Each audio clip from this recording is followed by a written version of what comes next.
Let us pray. Almighty God, where you have called us to govern this province, we ask your help to make decisions and laws that will be just and that will promote the interests of the people. Almagtige God, ons bid dat u gedurende ons vergaderings ons die nodige wysheid sal gee en ons motiewe suiwer sal hou en dat u ons sal help om al ons tekortkominge te oorkom en al ons besluite aan u op te dra. Sikelela leswe letu na bantu balu, musile ukulungu kwepondo letu, kosi sikelela i Afrika, kina abantwanu bayo, kokela inkokeli zayo, uniki upolo i Afrika. All this we beg in your holy name. Amen. Please be seated.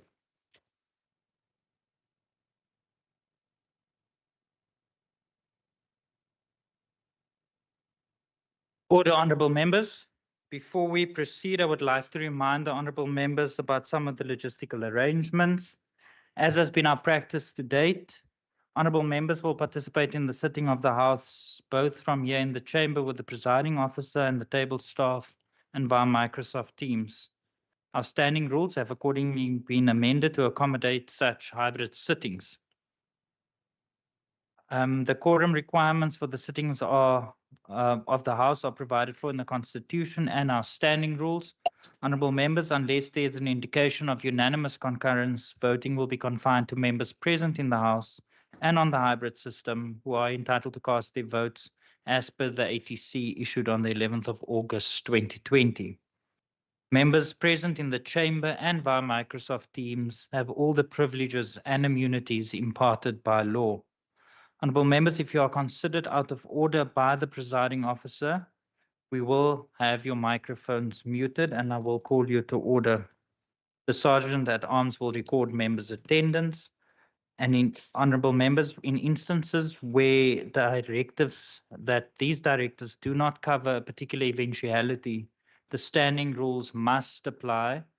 And in instances where the rules cannot be applied, the ruling by the presiding officer is final. Honourable member, if you wish to raise a point of order in the chamber, please do so, and I will recognise you. And a member using the hybrid system, if you want to raise a point of order, please use the hand raise functionality on the system.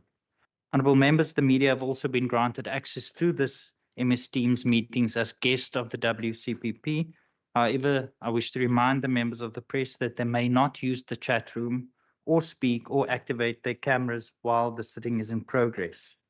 Honourable members, for the sitting, language translation services are available in the chamber as usual and on Microsoft Teams via the respective channels. And lastly, honourable members, I wish to remind you that no interjections are permitted during these hybrid sittings. And to this end, I wish to draw your attention to Rule 40 of our standing rules. Honourable members, that is the logistical arrangement for the sitting. I wish to welcome the guests in the gallery.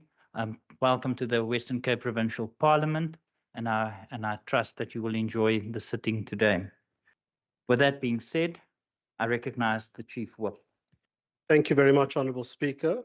Honourable Speaker, I move without notice that notwithstanding the provision of Rule 18, the hours of the sitting on Tuesday, the 26th of November, shall be from 10 a.m. till adjournment. I so move. Thank you very much, Honourable Chief Whip. Honourable members, are there any objections to the motion being moved? No objections. Agreed to. We now move on to the question paper or onto the order paper with questions to the Premier without notice in terms of rule. Oh, my apologies, colleagues. We must first do interpellations. My apologies. We will move to interpellations as printed on the order paper or question paper in terms of Rule 197. And I recognise the Honourable Minister Lont. But Honourable members, before the Minister starts to speak, I wish to draw your attention to the screens. Honourable members, we are going to test this today and see if it works. So your time allocation will be in front of you on the screens. So you will now know when your time is expired. So I'm asking you to please work with me. If there's no time on the screen, it's not the table staff or the speaker. Right. Honourable Minister of Social Development, Minister Laund. Thank you, Honourable Speaker, and also thank you for taking this House forward with the times on the screen and all the, I'm sure we will get all the glitches sorted out. But Honourable Minister, before you continue, they might be the first glitch. Can I just ask the table staff why it's not appearing on the screen?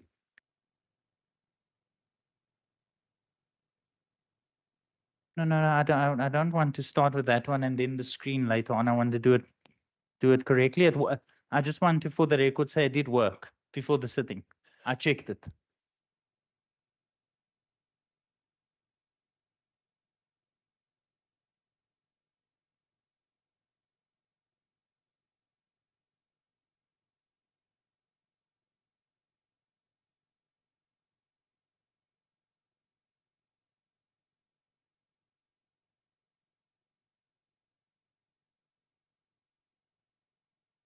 Just bear with us for a couple of seconds.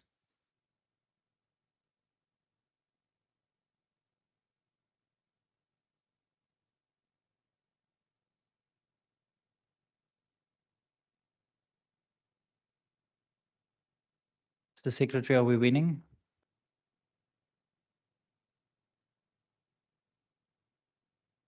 Okay, Honourable Minister, in the interest of time and in the interest of the smooth running of the House, we're going to continue. As soon as the clock appears, we will then revert to that. Honourable Minister, Minister Laund. thank you, Honourable Speaker. A little bit tongue-in-cheek in our previous lives. We've done this numerous times, setting up and testing everything, and then the events start. So I feel your pain for today, but thank you at least for trying, and I'm sure it gets sorted out.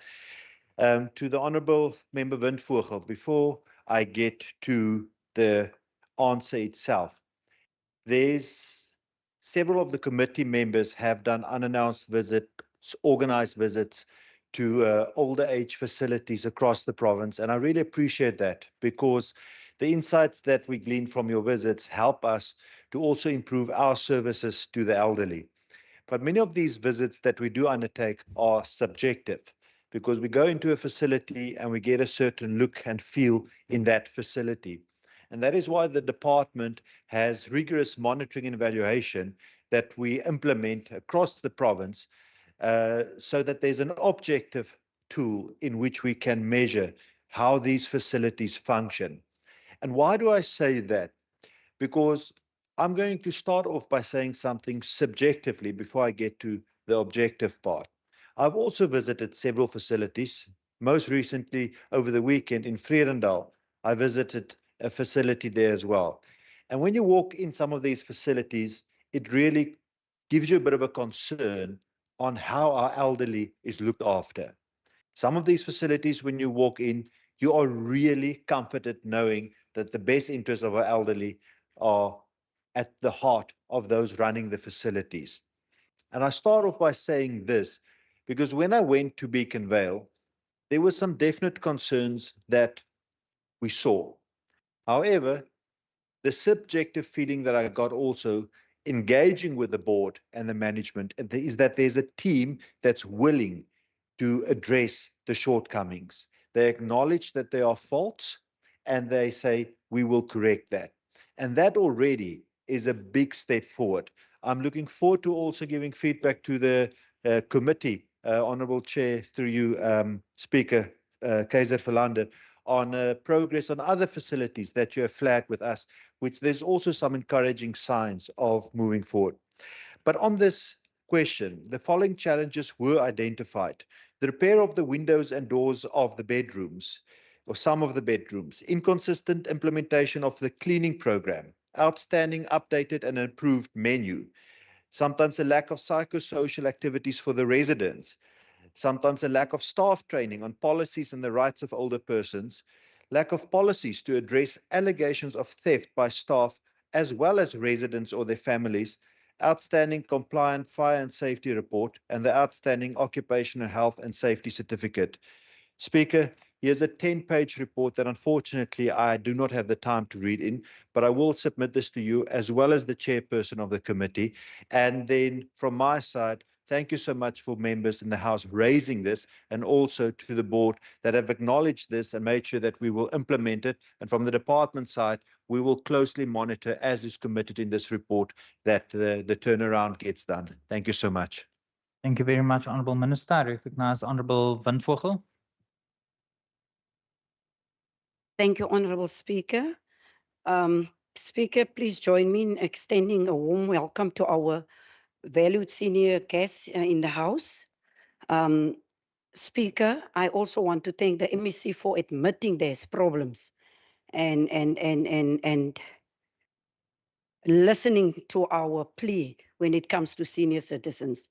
And I rise today with a heavy heart and a deep sense of responsibility to address the suffering of our senior citizens at the Baconville Frail Care Centre.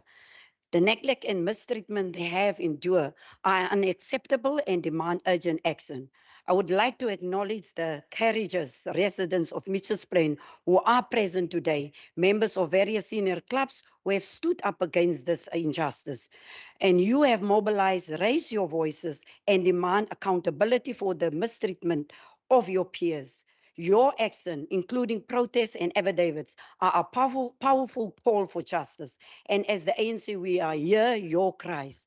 This is why we have brought this issue to the legislature, to ensure that the challenges you face are not ignored, but addressed. However, while you have bravely spoken out, the response from the provincial government has been insufficient. The government has sided with the management and board of Baconville, ignoring the voice of the elderly citizens who depend on these facilities for care and dignity.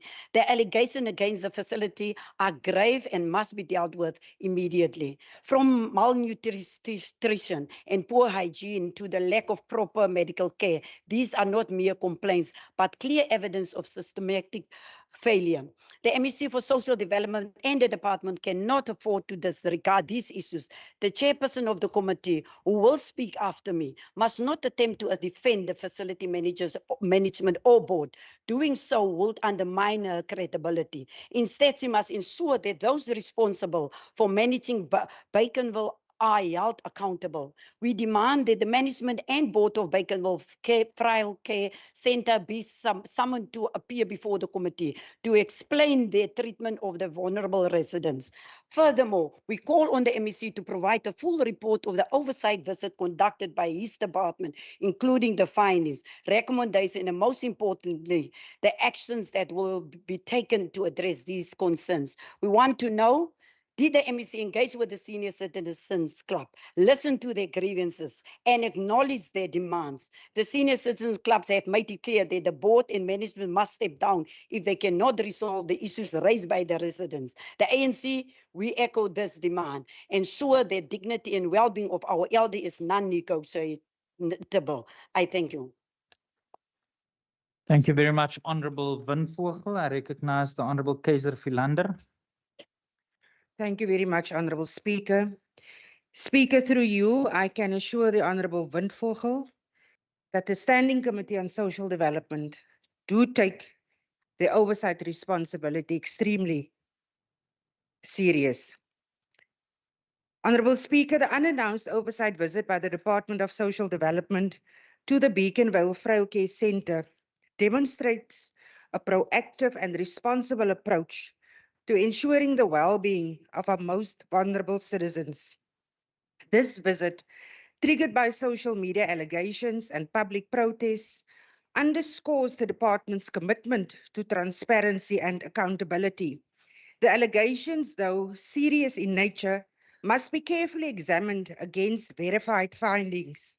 The early morning walkthroughs and interviews conducted with residents and staff revealed that many claims lack substantial evidence. For example, Speaker, in terms of meals and nutrition, the facility provides nutritious meals with lighter evening meals and a heavier lunch in line with residents' dietary needs. The accusation of residents being starved is unfounded. With relation to the living conditions, there was no evidence of foul smells or the withholding of blankets. Maintenance work is actively underway and hygiene routines are diligently followed. In terms of care practices, while residents are woken early for caregiving routines, this is a standard practice in similar institutions aimed at ensuring adequate care and preparation for the day. It's crucial to highlight that this facility is an independent NPO supported and monitored by the Department for Compliance with Norms and Standards. The department has presented findings and recommendations to the Facilities Board to ensure ongoing improvements. Honourable Speaker, if the Minister can please clarify Honorable what steps the Kaiser department... Philander, your time has expired. Please conclude your sentence. Thank you, Speaker. If the Honourable Minister can please clarify what steps the department is taking to monitor the implementation of the Thank you recommendations very much. provided to the board. Thank you Thank very you, much, Speaker. Honorable Kaiser Philander. Honorable Christians. Okay, so now we're going to test the timer, honorable members. Thank you, Speaker. Speaker, when there's concerns and when there's complaints, it must be noted and it must be addressed. I'm glad that the minister said that, looking at all the facilities and how to monitor and how to improve the services we give to the elderly. But Minister, when there's complaints of, and I heard what the previous speaker said, but when it says meals gets worse and worse by the day, management needs to go. Complaints is from 2015 already. It's not a new problem, it's an old problem. And if you want to rectify the problem, it had to start long ago. So it's an ongoing thing, Minister, and please can you give this House the assurance that your new department will investigate and take, because there's quick gains. Changing of menus is quick gains. Looking at access control is quick gains. Speaking to the board and improving and keeping them accountable is quick gains. So I know there's budgetary constraints and so on, but what I'm saying is let's look at the quick gains to improve the lives of the elderly. And I'm sure, Minister, people will sing a different story. But you see, people don't complain because of the sake of it. They complain because they're unhappy. And I think I was also at the facility, and I also visited, and I also saw the smiles and all of those type of things. So it's not unfounded. But what I'm saying is, I think today we must put hands together and say, how can we have our elderly live in dignity? How can we improve the lives of our elderly? We're not here. We are just here to say, what can we do to assist to make sure that our elderly live in dignity? And that is the question, not just to criticize, but to say, let's take hands and let's improve the lives of all of our people in the Western Cape, especially our vulnerable and elderly. I thank you. Thank you very much, Honorable Christians. I now recognize the Honorable Kasim. Speaker, the allegations against the specific frail care centre in Mitchellstown is very serious and disturbing allegations, to say the least. And the fact that these are frail senior citizens who cannot defend themselves or fight against any type of abuse and ill treatment. I do not believe, for a second, Speaker, that the many senior citizens who gathered in front of the specific frail care centre last October just woke up one morning and decided to protest for no apparent reason. And it's for these reasons, Speaker, that a serious and thorough investigation is needed in the specific facility in order to get to the bottom of what is actually happening at that frail care centre. And more importantly, that this Department of Social Development start doing a proper investigation and also conduct physical monitoring programs at these frail care centres, especially those frail care centres who are being funded by the department via grants or subsidies. Speaker, last month it was said that about 300,000 registered NPOs across the country, about 170,000 of it was non-compliant in terms of the domestic law requiring them to submit the annual reports to the department. Now, this gave an indication, Speaker, that the government does not know what is happening at 57% of these NGOs that deals with senior citizens. So my request today, Speaker, if we can, it is for this reason, Speaker, rather, that we call upon this provincial department to conduct physical inspections at all NPOs providing services to elderly people as part of its monitoring function against these entities. So my question to the Minister is, Speaker, is this department currently initiating wide-range inspections at all of its old age homes across the province? If not, why not? Thank you, Speaker. Thank you very much, Honorable Kasim.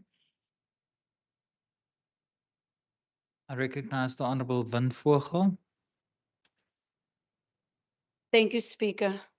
Speaker, dis eintlik hartseer wanneer die voorsitter die management wil wat die management wil verdedig. Dis hartseer vandag en sy meneer skaam. Want ons is hier om ons senior citizens te beskerm. Agsbare Speaker, ek wil nou nie ek wil nou die hartverskeurende storie aan tafel lê wat op social media gewild geword het. En ek wil praat oor 'n gesin wat 'n geliefde verloor het. 'n Gesin het hulle geliefde wat pas oorlede is by die Baconville Provincial sentrum gaan besoek.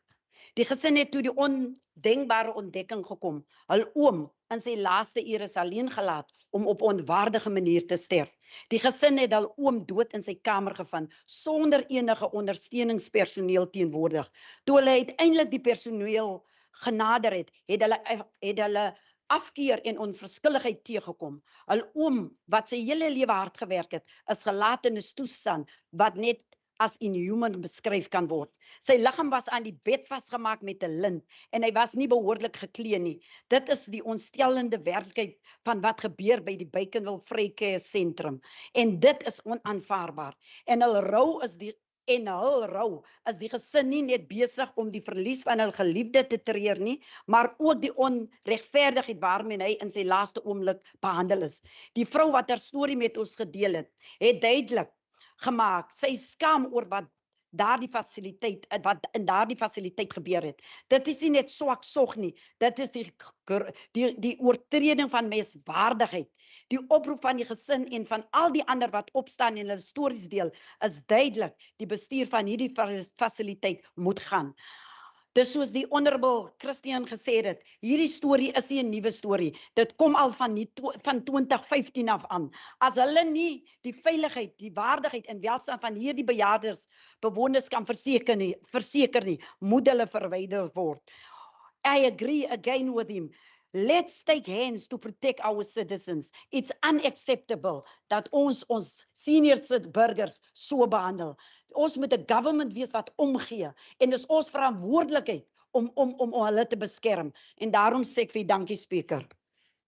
Baie dankie, agbare Windvogel. I recognize the Honorable Minister of Social Development, Minister Lont. Thank you, Honourable Speaker. I'm going to start with the Honourable Kaiser Philander. A service delivery improvement plan has been developed, and this answers the questions of many of the other members on the other side that said we must investigate and a plan must be put up. As I said in my original response, it's already developed, it's going to be monitored. There will be follow-ups on the service delivery implementation plan. We will follow up directly with the chair of the board, the manager at the facility, and also they visit and engage the people in the facility. And to answer the question asked by Honorable Windvogel, I do engage with people at every facility. I walk into the kitchen myself. I go and open the pot. I make sure that the food that they're served is proper. And if it's not, I ask a question about it. But it does remind me of something. There's a lady that worked in the kitchen, Bernice Jassen, who I met at my oversight visit. And sadly, she passed away a week after that visit. And it breaks your heart because that's somebody that when I walked in there was just absolute joy serving the elderly. Absolute joy, pride, passion in her job in serving those that are in the facility. So as I said, follow-up visits, we will be also requesting proof of evidence that what is said, there's supporting documentation. And if the home does not comply with the service delivery improvement plan within a period of at least 6 months, there will be deregistration that can take place. And Honorable Kasim, maybe it's because you're in Tabazimbi more than you're in the Western Cape recently. The Western Cape has got 31,000 NPOs registered. Of those, 17,000 are non-compliant. We have an NPO help desk that ensure that NPOs are compliant. And if they're not compliant, they assist. But this is a national DSD function where we have taken extra resources from our side to ensure that we help that NGOs, NPOs, they are compliant.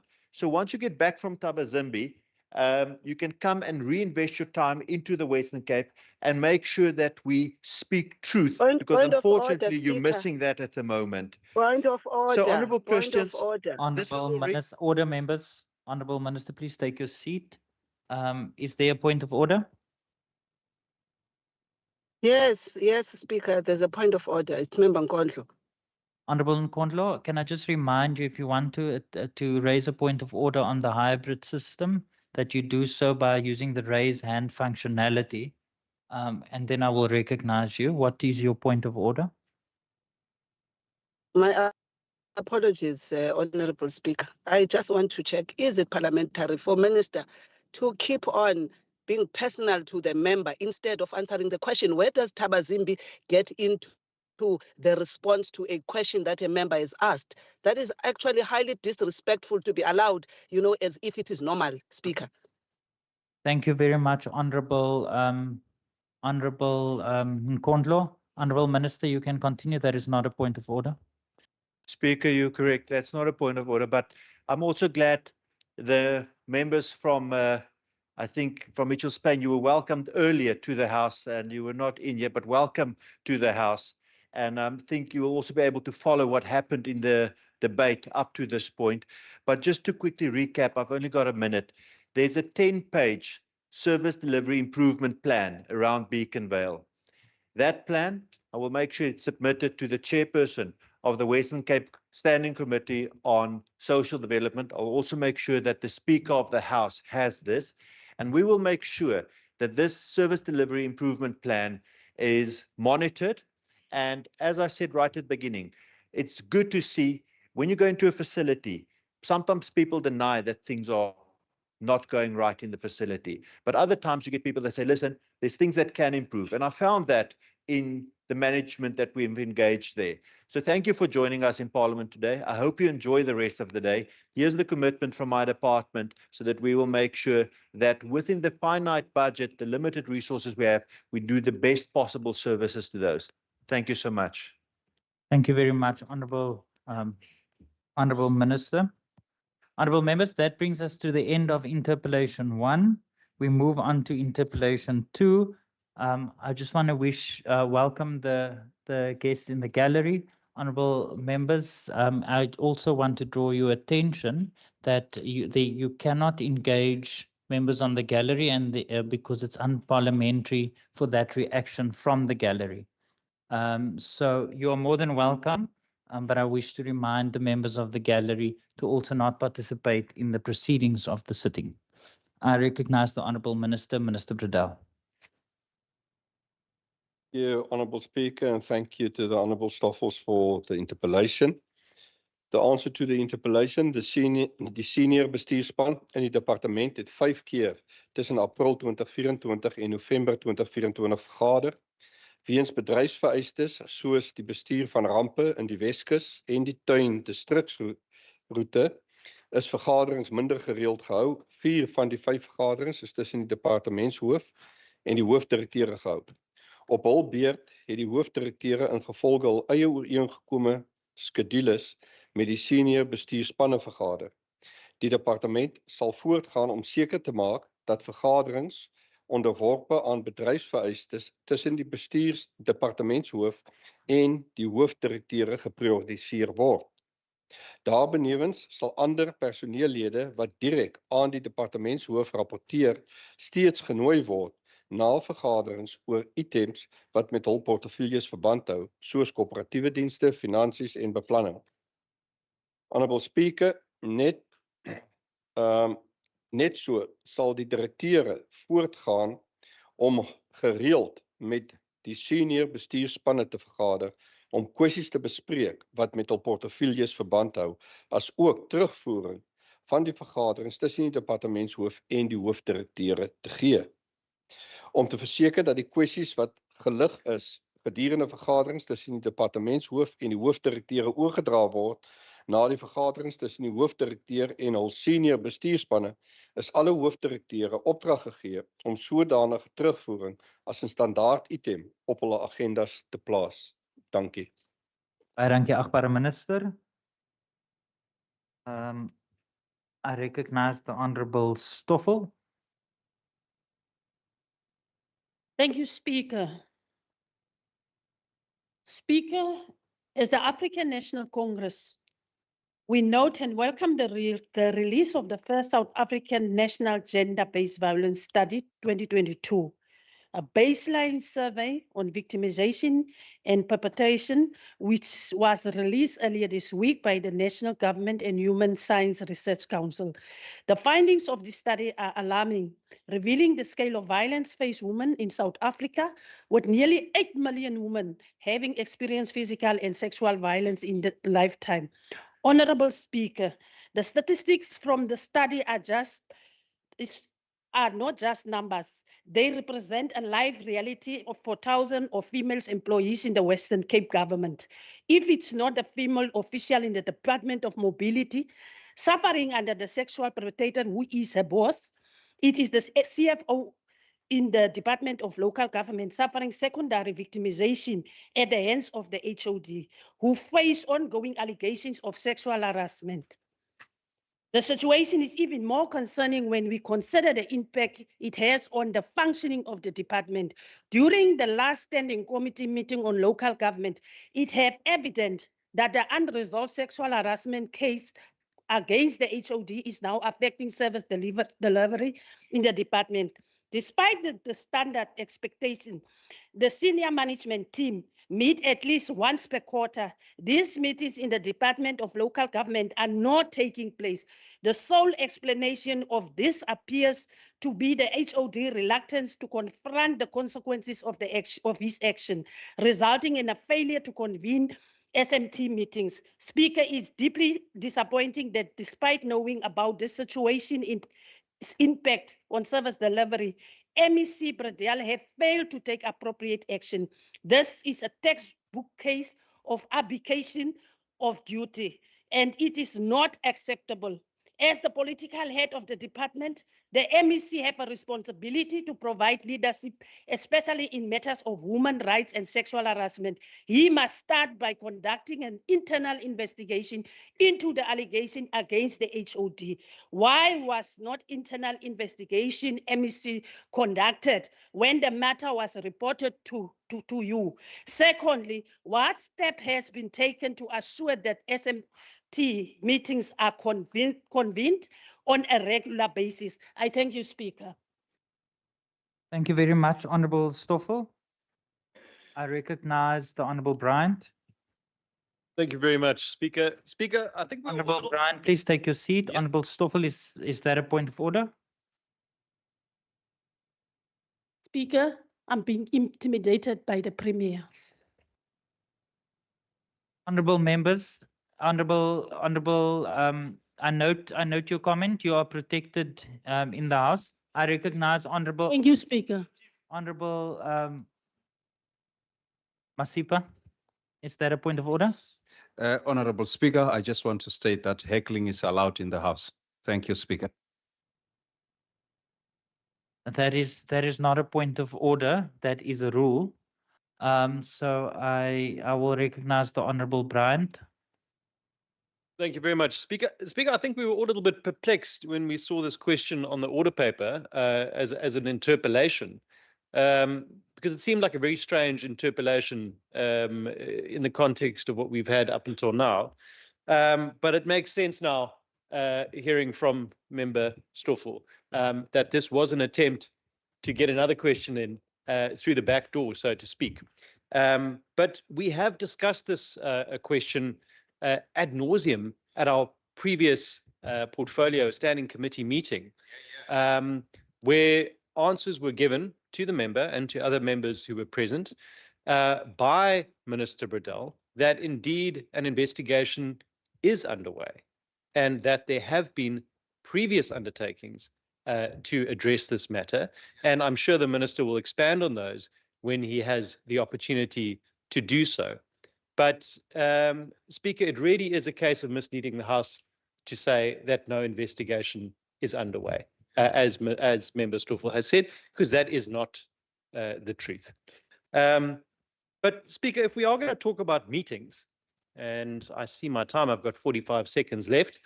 If we are going to talk about meetings, let's talk about what happens in between those meetings, and not just meetings for meeting's sake. And one of the things that we have found, notwithstanding the number of meetings that have taken place with the Department of Local Government, is the success of the department under Minister Bradell. And as we know, of the 34 municipalities in South Africa that received clean audits, 60% of those came from the Western Cape. And for me, that's far more important than having a lot of meetings. But if indeed this question was merely a way to get another question in through the back door, I'm sure Minister Bradell will be able to answer that in chapter and verse later. Thank you. Thank you very much, Honourable Bryant. I recognize the Honourable Christians. Thank you, Speaker. Speaker, during the annual report, I also heard that the CFO is not attending senior management meetings. So I was not in the meeting, a local government meeting, but I heard this. So I just want to know from Minister Bradell, is it true or false? Is he attending meetings or not meetings? Because I think that is the actual question. And I just want to pose it so that we have it out. Thank you, Speaker. Thank you very much, Honourable Christians. I recognize the Honourable Lita Kong. Nkosi kakhulu Somlomo. Can I be protected, Somlomo, please? I'm in a good mood today. You are protected. Honourable members, there's a member on the floor. Honourable member, can you speak to me? Nkosi Somlomo. Somlomo, the DA-led Department of Local Government has lost its relevancy and the purpose in which it was established for. This department is now used as an instrument to fight DA battles in Western Cape municipality, where DA could not garner enough votes and obtain an outright majority in the previous local government elections. What is currently happening in Theewaterskloof municipality, where member Isaac Sileku comes from, is a deliberate attempt by the DA to circumvent democratic principles. Order. And desperately hold on to power by using any means possible, such as court of law and evoking Section 139 of the South African Constitution. The reason why this department is placing the municipality under administration is because they are aware that the court order returned the DA Mayor Lincoln de Bruin at the helm will be short-lived as he will be removed again.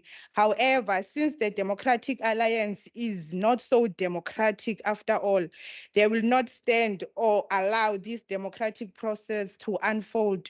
So the aim now is to control the municipality through the provincial government by placing the municipality under administration so that no other party or a coalition outside the DA can run that municipality.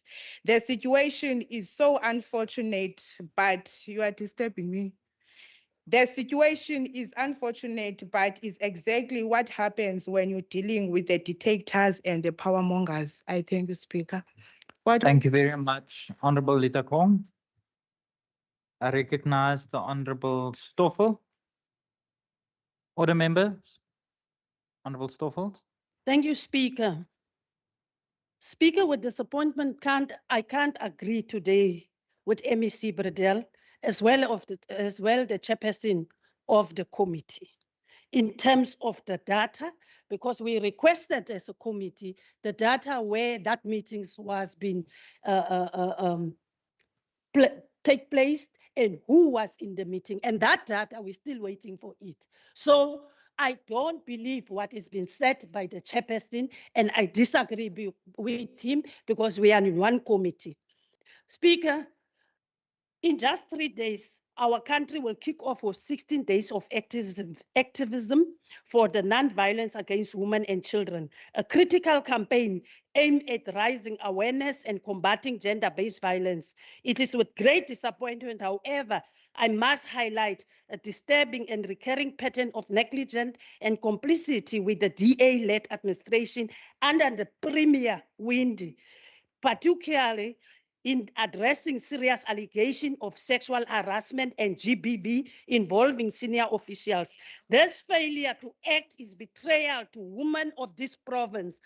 Take for example, the case of the CFO and the Department of Local Government who reported abuse and bullying of the HOD. Instead of protecting, she faced secondary victimization, with her performance scoring dropping to 23%. Is that correct?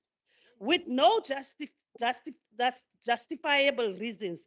To make matters worse, she has been isolated from senior management team and relegated to sitting in finance team meetings.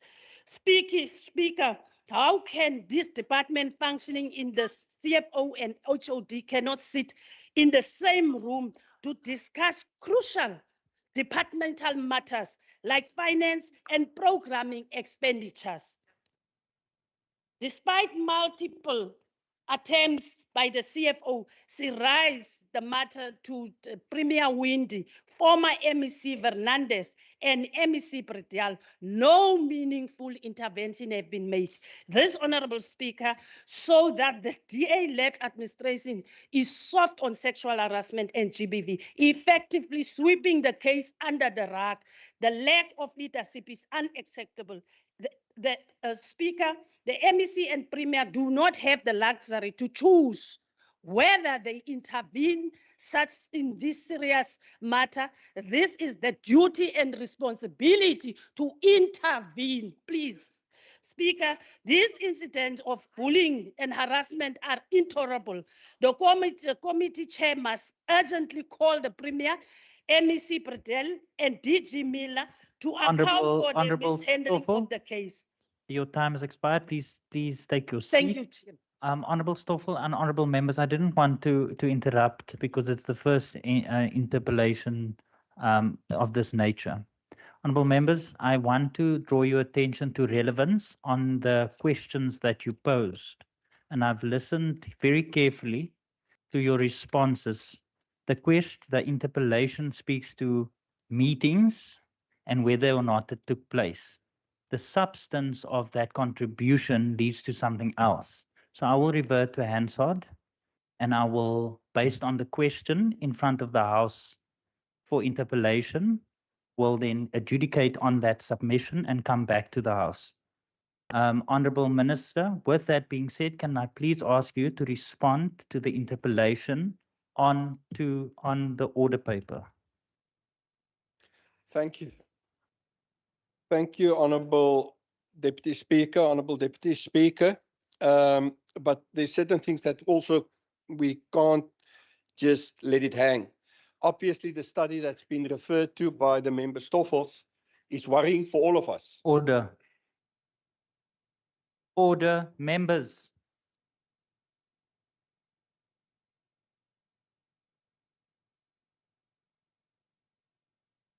Honourable members, there's a member on the floor. There were submissions made. Honourable members, I ask you to please allow the person on the floor to make his or her submission, in order for all of us to be able to, according to the rules, have an opportunity. Honourable Minister. Honourable Speaker, yeah. So the studies that's been referred to it speaks to a deep-rooted problem in South Africa. And we all need to take note of that, and we've all got a role to play to see to it that over time we rectify that. But, you know, we must also not come to the House and misuse privilege of, and I dare the member Stoffel to go out there, out in the community and say what she said. She will end up in court. I can promise you that. Because between myself and the Premier, I can tell you, Honourable Deputy Speaker, Honourable Speaker, that we take these kind of allegations very seriously. But we've got the responsibility to find the proof, to get independent people involved, because we're not judges. We're not judges. And where the Honourable Stoffels listen to one party, we need to get the whole picture. We've done 2 independent investigations, and the results will come out, and we will manage the results, and then you can judge us. So we will act when it's necessary, because this is crucial for us to manage this province in the right direction. Honourable Speaker and Honourable Chairperson, I agree with you, and we will deal with this. Honourable AFCD, Honourable Christians, I don't have the information in front of me, but to tell you that in my department, I meet with my 2 HODs, with one HOD every Monday with the directors and the other one every Tuesday. And I don't go back to the departments and micromanage them. They must do their job, and the results in this province speaks for itself. We've got a proud unit, a unit that delivers services throughout the municipality. The TWK case, I think it was not part of the interpellation, but the 139, just to help the member, it's a financial recovery plan to support a collapsed municipality under their ruling. And National Treasury will come up with the recovery plan, and we will monitor and support the municipality. They can be very grateful that we took it over, because now we need to fix their mess. With that, I want to thank you, Honourable Speaker. Thank you very much, honourable members. That brings us to the end of interpellation number 2. We now, order members, interpellations are done. I recognise the Chief Whip. Is that a point of order? Honourable Speaker, I rise on Rule 39 and Rule 40. The Honourable Chief Whip Emeritus of the ANC is constantly interrupting the speakers, and she's constantly conversing aloud. Thank you very much, honourable Chief Whip. I will listen very carefully, honourable members on both sides of the House, because for the one to converse, the other one need to respond. So can I please remind both sides of the House to please adhere to the decorum of the House. Honourable members, that brings us to the end of interpellations. We move on to questions for as printed on the question paper for oral reply. Honourable members, I wish to remind you that once the Honourable Minister or the Premier starts with the reply to an oral question as printed on the question paper, honourable members, must please use the chat facility if they wish to ask a follow-up question, for those members online, and for those members in the chamber to please give me an indication by the show of hands. There will be 4 opportunities for a follow-up question, but the honourable member that poses the initial oral question will get the first opportunity for a follow-up if he or she wishes. Thereafter, any other member that wishes to ask an additional follow-up question can pose a question. Honourable members, I'm going to be very strict on the ruling going forward, and I want to just remind you, you are allowed 1 follow-up question. There's no need to justify or to motivate your question. Just ask the follow-up question. With that being said, I recognise the Honourable Premier. Thank you very much, Speaker, and thank you very much to the Honourable Heron for the question. The question that he's asked about is the economic war room. The aim of this initiative was to pioneer innovative methods to tackle complex burning issues negatively affecting growth and the creation of jobs in our economy. As you know, one of my foremost priorities has always been to tackle unemployment, and I embrace every opportunity and avenue to do just that. In its pilot phase, the government received a considerable donation from the Growth Lab at Harvard University so that we could pioneer a new way of addressing our stubborn issues. Harvard worked with our teams and trained them to use the globally renowned PDIA problem-solving methodology. As mentioned in the 1 April 2021 reply, of course, to the same question by the member, in part 2A, to which the member has made reference in this question, our goal in 2021-22 was to mainstream the PDIA methodology within government as part of innovative and integrated service delivery. I'm pleased to report that in line with this, we have curated and are implementing the rollout of a training course on the PDIA methodology, which officials across the government can take at our government school, the Provincial Training Institute, or PTI. This is part of our goal to ensure that our employees have options to upskill themselves in ways that not only provide them with career advancement opportunities, but also contribute positively to how we are able to serve our residents. I'm very excited to see that the PDIA methodology being used in teams across our government. It's a wonderful way to get new thinking and problem solving embedded towards more agile, more innovative delivery. In respect to the projects that were still ongoing in that year, as per response on 1 April 2021, the member will recall that we had a team working on commuter safety on buses in 2021-22. This team continued to look at the iterations in bus technology, fare box enhancement, communication campaigns, and corridor improvements. And great progress was made in terms of the bus technology project, in particular with GABS having installed CCTV cameras on 762 buses. By March 2022, the data showed that attacks were about half of what they were in the previous year. The fixed capital and property development team also showed success in that year by effecting legislative change and expanding collaborative platforms aimed at improving the industry, such as Provincial Planning and Development Forum. Team members reported the following efforts amongst others. Within the city of Cape Town, there was a successful transition to e-systems to enhance enhancement of communication platforms. Heritage Western Cape and South African Heritage Resources Agency, SARA, worked together to adapt a remote working and online process, improve efficiencies and turnaround times, and address capacity constraints. DDAT's red tape reduction unit significantly reduced the deeds office backlog and facilitated UIF payments for the construction industry.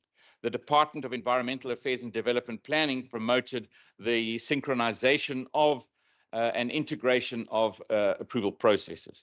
In respect of the safety intervention, which the member will recall was based on addressing the issue of people arrested multiple times for violent crime, but not convicted or kept behind bars. The team members had a more difficult time, and I can understand why. Without substantive cooperation from the police and the justice system, both of which we all know are nationally controlled, little headway can be made, or should I say was made, and we continue to suffer the effects on the lives of our residents and the failure of these entities. Perhaps also just to add there that this obviously was in the previous term. In this term, I really hope that the work done here as part of the MOU that has now been signed post the formation of the GNU, that we can then start to bring some of these issues to the fore and start to engage in a positive way where we can start to deal with these matters. On the member's second question, as mentioned, the PDI methodology is being mainstreamed with opportunities for teams from across government to upskill themselves to use it in their space or service delivery work. I was inspired to see the use of this thinking by our skilled employees who work together on the Growth for Jobs strategy, and which now guides our economic effort. Just last week, we saw unemployment in our province drop below 20%, a vast different picture from anywhere else in South Africa. I have no doubt that the hard work of our officials and their willingness to embrace innovative thinking contributed to this outcome, and I'm proud of our team. What I can also guarantee the member is that we won't stop here. We will remain committed to our pledge to create an environment for jobs and are invigorated by the challenge of doing so. And then 856,318 Rand and 75 cents. Thank you very much, Honourable Premier. Honourable Heron. Thank you, Speaker, and thank you to the Premier for the reply. Premier, the follow-up question is really, why did the Premier announce an economic war room, which has a great sense of urgency sounding about it, that would save the economy of the Western Cape, was what it was proposed, and achieve 2.5% annual growth, and then allow it to fizzle out into a problem-driven, iterative adaptation method that is now a training program that is vaguely available to government employees? Thank you. Honourable Premier. Thank you very much. So first of all, in the war room, that was the whole reason for the war room. And right from the very beginning, it was how we can use this new methodology, which was being developed and used in one or two countries around the world. That was the PDIA methodology. If you also remember that at that stage, this was a program to say, how do we really inject economic growth? And within a year of launching of that program, we were in the middle of a major pandemic. And of course, that created a focus of government in some various other areas. But as soon as the recovery phase was kicked back in, we were back in our working groups to make sure that through this methodology, we identify those problem areas to try to get the economy going. And all you have to do is have a look at the difference in this province versus any other province when you come to the economy. And you can say, well, of course, he says it was a failure, I say it was a success, and the data shows that it supports what I've been saying. Thank you very much. I recognize Honourable Barnes. So it will be Honourable Barnes, Honourable van Minnen, and the last opportunity will be Honourable Heron. Thank you, Speaker. Speaker, in response to a similar question posed in 2021, the Premier indicated that millions had been spent on the economic war room, yet there was little tangible progress, especially regarding the war room's focus on community mobility and safety. In the light of the continued violence and extortion in our communities, particularly linked to the taxi industry, Honourable Barnes, can I remind you that you can ask a follow-up question? You don't need to motivate your follow-up question. Just please pose your question. Can the Premier provide specific details on how the war room is addressing these critical issues of the taxi industry and the extortion that is at hand currently, Speaker? Thank you. Thank you very much, Honourable Premier. That's a new question in my view, but I'm not going to dictate how you respond to it. So my answer to that last part is no, because it wasn't part of what the war room was dealing with PDIA. But it's an interesting question because perhaps it is something that the methodology should be used in some of the conundrums. So that, in other words, the PDIA methodology is identify a really sticky problem, and then how do you unpack that problem, bring all the role players together to find a solution. And of course, that was in what I've just explained now in the Golden Arrow bus services, which was being hijacked. I explained in the answer that one of the areas was getting camera systems, making sure those drop boxes were secure inside the buses themselves, which took away the sort of hijacking of the buses need to get the cash because you couldn't get it, camera systems picking up the pictures. But another part of it was where local government came in, because we did the GIS mapping of where the actual hotspots were, of where the Golden Arrow buses were being hijacked. And we then noticed that the road infrastructure was not up to scratch. There might have been potholes or perhaps some problem with stop and go, and so that was fixed, retard or potholes fixed. So you could actually enable the vehicle to move, the bus to move at a better speed. And that again was what led to the halving of the incidents within that year. I hope that helps the Honourable Member. Thank you very much, Honourable van Minnen. Thank you very much, Speaker. Speaker, I wanted to ask the Honourable Premier to please expand on exactly what the PDIA methodology is and encompasses. Thank you very much, Honourable Premier. Okay, thank you, Honourable Member. So it stands for Problem-Driven Iterative Adaptation. It comes out of the Economics Department at Harvard University. And I mean, the one thing was that this was the latest discussion that was happening around the world. It was happening in South Africa at a national level, of course, because Professor Houseman, who heads up this faculty, was part of the national government's interventions at National Treasury. And at that stage, picking up on this and engaging myself, it was an area that really interested me. And that's how the PDIA was then brought in this war room project.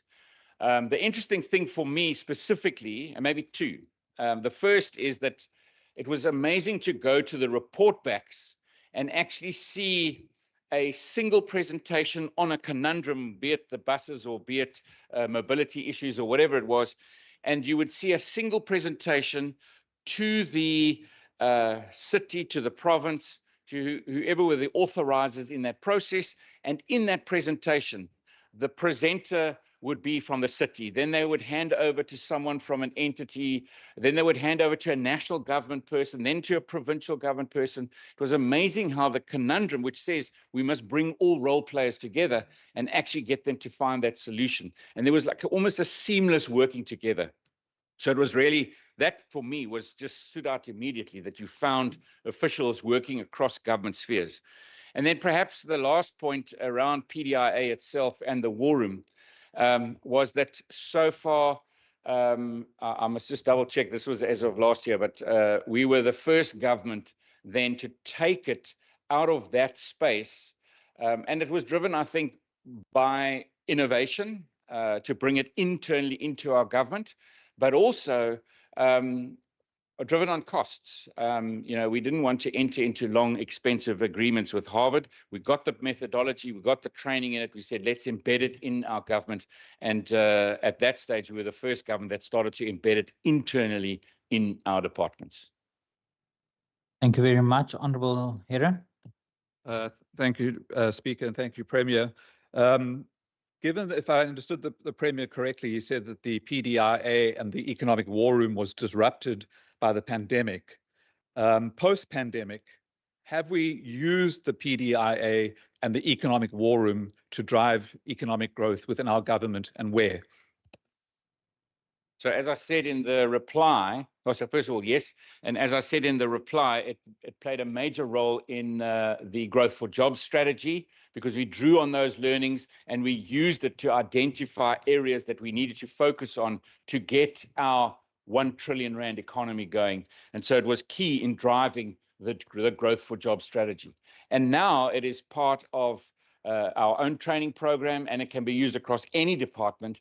But of course, hopefully at the end of the day, it all links towards getting a space of economic opportunity and growth. I cannot think of a place now where it is more necessary than in the safety and security and policing and building safer society environment. And so all of that work that we developed now, that was not going anywhere when the then police minister, Becky Cele, said, no, not over my dead body, and we're not going to engage in this space, that in actual fact now, as I said earlier, through the MOU, we can start to reduce some of the horrendous happenings that are happening in our communities. Just this week, how many of our young lives have we lost again in gang violence and crossfire?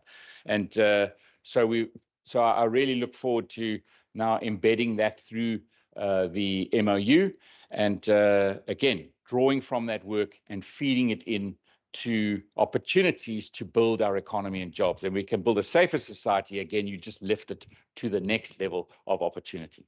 Thank you. Thank you very much, Honourable Premier. Honourable members, that brings us to the end of question 1 on the question paper. We move on to question number 2, and I recognise the Honourable Premier. Thank you very much, Speaker, and to the Honourable van Minnen for the question. Since the launch of the Mobile E-Centre in April 2024 in Puckelsdorp, the Mobile E-Centre has served 16 municipalities all over the Western Cape in the following manner.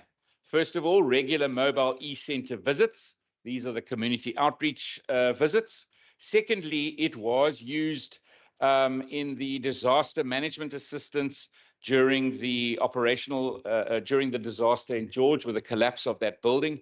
And although there was a joint operations command, as per disaster management, it acted as a JOC, or a joint operations command site office, because the bus could be taken right to site, and it served that purpose.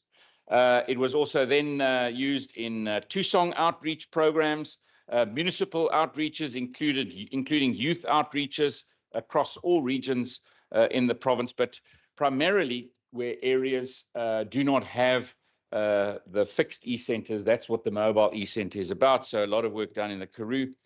The municipalities that have been assisted, first of all, Berg River, that the areas there's Porterville, Redinghuis, Wittewater, Aurora, Goedgewacht. In Breda Valley Municipality, Rawsonville and Toes River, Cedarburg, it's in Citrusdal, and that was also part of the Tusong outreach. Drakensberg in Hermon, Saron and Gouda, in George, in Puckelsdorp and George Central.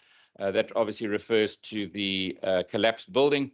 In Hessequa, Albertinia and Gouditsmond. In Kannaland at Ladysmith, Zoa, Van Sailsdam and Carlitsdorp, in Neisner at Karatra and Smutsville, in Langeberg at Montague, Bonneville, Ashton and McGregor, Matsikama, Kukenap, Lutzville, Niverus and Molsvlei, in Oudtshoorn, in De Rust, in Overberg, in Hermanus, Kleinmond, Stanford, Gansbaai, in Theewaterskloof, Riviersonne, en Verliesdorp and Caledon, in Swartland municipality at Abbotsdale, Kalbaskraal, Darling, Malmesbury and Moreesburg, in Swellendam at Swellendam and Railton, in Witzenberg at Prince Alfred Hamlet, Wolseley and Pine Valley. And then B, during visits to the different areas, the Western Cape government experienced the need to experience the needs of different communities of our services, namely free ICT access to the internet. And this is obviously connecting them to the rest of the country and the world. And then free ICT skills training. Rural communities connect to the rest of the country in the following manner, namely doing research for various proposed school projects or youth educational programs. SMMEs can also use the facility. Online applications for NSFAS, Western Cape Department's jobs applications, or SARS, SASSA, Home Affairs, Department of Labour and learnerships. And then e-skills, non-accredited basic ICT and e-learner accredited training, which was also provided. Thank you very much, Honourable Premier. Honourable Van Minnen. Thank you, Speaker. I just want to ask the Honourable Premier if this assists in reducing the distance that exists between citizens and their government in the same way as sort of First Thursdays. Thank you. Thank you very much, Honourable Premier. Yes, absolutely. I mean, obviously, rolling out connectivity to our citizens, it's an ongoing project from quite a long time ago. Even before my coming to being the Premier, it was in the previous Premier's term, where I was then in economic development, and we, in advice from the World Bank, showed that if you connect communities that are not connected, you actually get GDP growth rates happening. And I mean, back in those days, many of our citizens, specifically in poorer areas, did not have connectivity. And that was the start of the broadband project. And now we have more than 2,000 sites of connection with free connectivity, with 2 gigs of free data per month, linked into libraries, linking our government spaces, and then, of course, the free Wi-Fi hotspots. But there are small communities, and many of them that are read out in that answer, that do not have a fixed center. And that's where these mobiles, and of course, this is the first one that we've launched. There's quite a lot of demand, people saying, what about us? What about us? We want one too. And just going with that bus out into deep rural areas where suddenly you've got connectivity to the world. It really makes a big difference. I cannot wait until we can get Starlink activated, because it'll even give us more connectivity and higher speed capability in the most rural parts of our province. But it creates opportunity. It's where people go, and in places that I've gone, you go in deep rural Karoo, and someone will be on that computer busy applying for one of our bursaries, or applying for one of our posts in Yebones, or the Premier's program on youth, or perhaps Chrysalis, and it gives that kind of opportunity. But even more so, I think the school projects and the education enhancement capabilities really, for me, stand out, make it really worthwhile. Thank you very much, Honourable Premier. Honourable members, are there any further follow-up questions on that question? If not, that brings us to the end of question 2 as printed on the question paper. We move on to question number 3, Honourable Premier. Thank you very much to the Honourable Barnes for the question.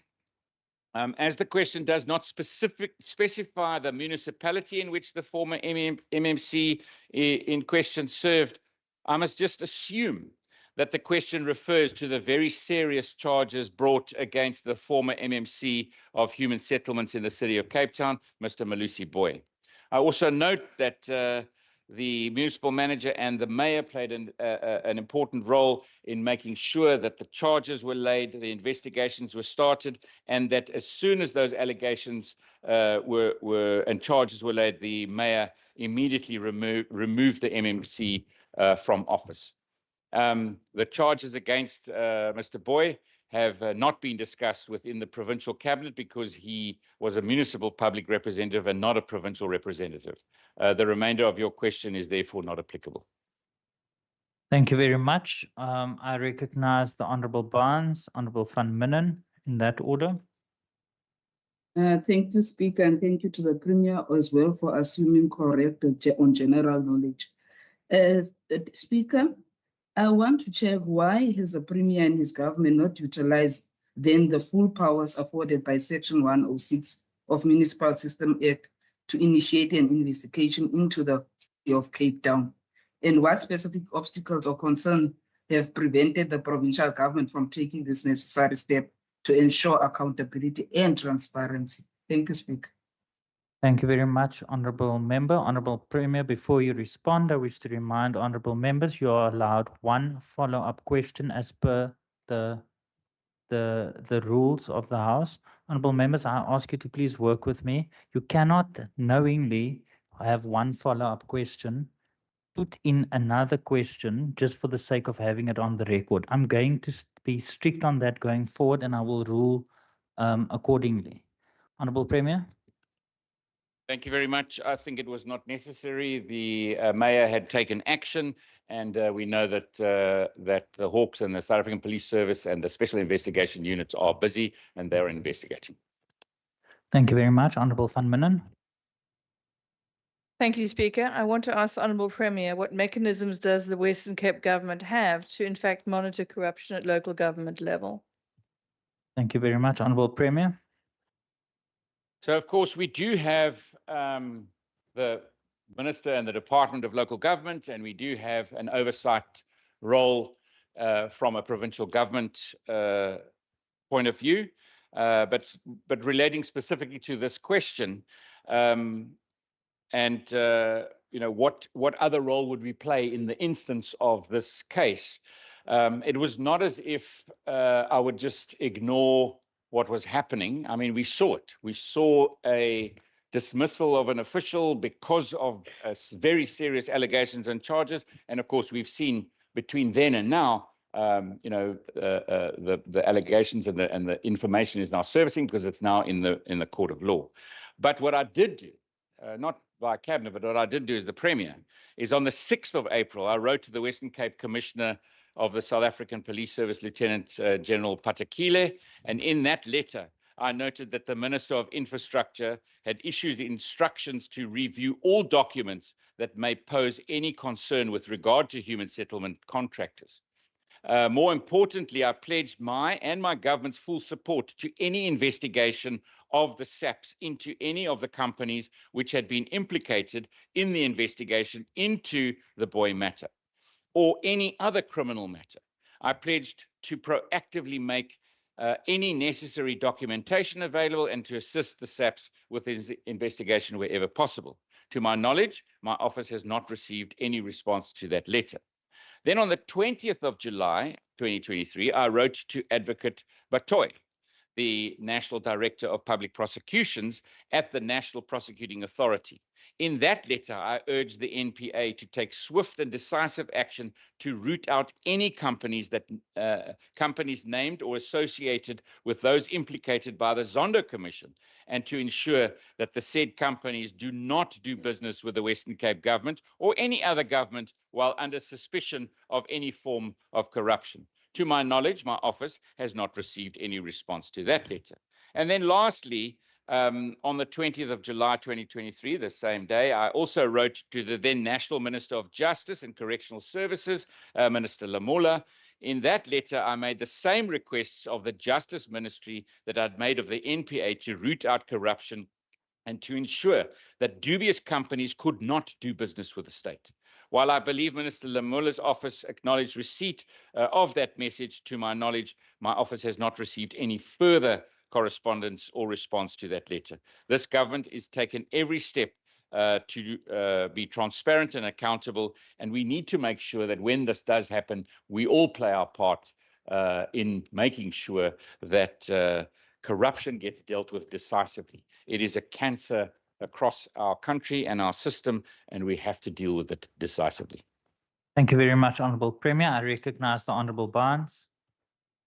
Thank you once again, Speaker. Speaker, this thing of casual answers when you are bringing serious issues, it must come to an end from the Premier, just because we are sitting on an opposition bench. Anyway, Speaker, what actions are being taken to hold the City of Cape Town accountable for any potential mismanagement or corruption within the Human Settled Department of the city from our side as the province? If the Premier can just respond to that seriously now. Thank you very Thank you, much, Speaker. Honourable Premier. I actually take exception to that. I wasn't making a casual answer. She asked specifically on a section in the Constitution, and I said no, it was not necessary because the police are investigating this case already. That is not a flippant answer. That is totally unacceptable, her comment. Then on her question right now, of course, we follow up. We have a proper functioning local government unit that, and you can just see that from the number On a point of order, Chair. interventions in our local governments. You can see it from the section 139s where they Honourable are Premier, please activated. take your seat. Honourable On a point of order, Speaker. I am Honourable Member Barnes, Barnes. what is your point of I order? am Member Barnes, Speaker. That's who I am to the Premier. I am Member Barnes. So I'm what's your not his point of she. order? I'm not his she and her. I'm honorable, just like you. Yes, indeed, you are an honourable member. Honourable Premier, if you did, I didn't hear. If you did not refer to the honourable member as Honourable Barnes, please do so in future. Honourable members, we are all honourable members of the House, and when you address one another through the chair, please do so in terms of the rules. Honourable Premier may continue. Thank you very much, Speaker. To the Honourable Barnes, I apologize if there was any misrepresentation, but I do state again that I took exception to that my answer was flippant. It was not. It was direct and to the point. And that being the point, that we have oversight mechanisms. We use the Constitution in those oversight mechanisms. I host all mayors and all municipal managers to the PCF regularly. We invite the Auditor General, we invite National Treasury, we invite all spheres of government into those platforms. We take it very seriously, all roles. And you can see, as per even earlier in the discussion, you can see it in what happens in local governments in this province. Where we do intervene, it's because those local governments are absolutely failing the citizens of those towns. For example, in Theewaardeskloof, where money is missing, where people have got no money to pay salaries, that is when you intervene. When in Knysna, when sewage is running down the street and people week after week have no water and the mountain of refuse can't get removed, that local government is failing the citizens of those towns. And that is when we put in the diagnostics. We make sure we follow the rule of law. We follow the Constitution. And sometimes it takes a long time, to the frustration of those very residents in those towns who get no service. But we follow that to the letter of the law, and we will follow it through to make sure that we bring about those changes where those local governments are failing. Thank you very much, Honourable Premier. Honourable members, are there any further follow-up questions? If not, that brings us to the end of question number 3. Honourable members, just for the record, I have been informed that question number 4 has been withdrawn. So we move on to question number 5, as printed on the question paper. I recognize the Minister of Mobility, Minister Seleko. Somlomo mandibulele ithuba lombuzo, ingakumbi imbuzo echaphazela abantu abasebenza kwi-Department ye-Mobility. Ngoba loo nto kwakuvela umbuzo ongolu hlobo, Somlomo, loo nto inobangela ukuthi kungabikho mvisiswano kubasebenzi okanye abantu bajongane ngendlela engalunganga enochaphazela indlela abantu abawenza ngayo umsebenzi wabo. Ingakumbi lo mbuzo usukela kwimbalelwano okanye kwinto eyathunyelwa amalungu alendlu namalungu aku-national, apho khona kukho izitsholo kubantu abathile, kuthiwa ilungu elithile liye laqesha umntu ohlobene naye. Kodwa xa kulandelelwa ukuthi khanisinikeze iinkcukacha ezithe veshe ukuze sizokwazi ufumanisa ukuthi ubunyani balento bungakanani. Mandisho ke ngelitsolileyo ke somlomo ukuthi ngelishwa akabikho nto uza ngaphambili. And ke enye into endizayithanda ke mhlawumbi nakugqa wam lo othe waza nombuzo njengoba ebengomnye wabantu abathe bafumana imbalelwano eveza okungalunganga esebeni okanye kwi-department, mhlawumbi naye angasebenzisa le nto abhalele kulo mntu oze nezitsholo afune iinkcukacha ezithe vetshe ukwazi sokwazi ukuqabelisana nalo mba, ngoba lo mba uzawubangela ukuthi kungabikho mvisiswano kweli sebe, ngoba sonke siyazi eli sebe alidalanga noko linonyaka luzimele geqe. And kubalulekile ukuthi sisebenzisane nabo bonke abantu ukuze sibe kweli nqanaba abakhona sokwazi usebenzisana sikwazi sibone ukuthi sisaphi eli sebe. Ke somlomo ndizawuza ke nempendulo ngolu hlobo lulandelayo. The below policies and measures are in place to combat nepotism in the public service. These policies are transversal and therefore applicable to all departments. The regulatory framework mandates that all officials prevent nepotism by complying to the Code of Conduct, Chapter 2, Public Service Regulations 2016, as amended, and the Prevention and Combating of Corrupt Activities Act 2004. These key requirements include declaring conflicts of interest, recusing oneself from decision involving personal gain, and reporting nepotism or misconduct, Regulation 13D to F, ensuring merit-based recruitment and equitable treatment, Regulations 14J to K. The Western Cape Government's Transversal Recruitment and Selection Policy 2018 addresses nepotism prevention in paragraph 13.2.16. It requires vested interest in recruitment to be declared. The appointment authority or delegate evaluates risk and may replace committee members to ensure impartial and transparent processes. The following measures are in place to further combat nepotism in the workplace. Recruitment panel members must disclose potential conflict. Example, family or close friends applying to the selection committee without delay. This ensures merit-based unbiased decisions. Misconduct, including nepotism, can be reported via people managers, the HOD, or the National Anti-Corruption Hotline. Whistleblowers' identity will be protected to ensure the fair investigation. Employees receive ethics training or impartiality and integrity. Violations may lead to warnings, suspensions, or dismissal. These policies and measures uphold fairness and transparency in recruitment, ensuring all appointments are based on merit. Thank you, Somlo. Thank you very much. Honorable Constable. Honorable Constable is not online. Are there any further follow-up questions? Any other members? No follow-up questions. Honorable, oh, there is a follow-up question. Thank you very much, Speaker. We have noted the background and what the MEC has outlined. Given the question, is there no nepotism in your department currently or under your leadership as a MEC?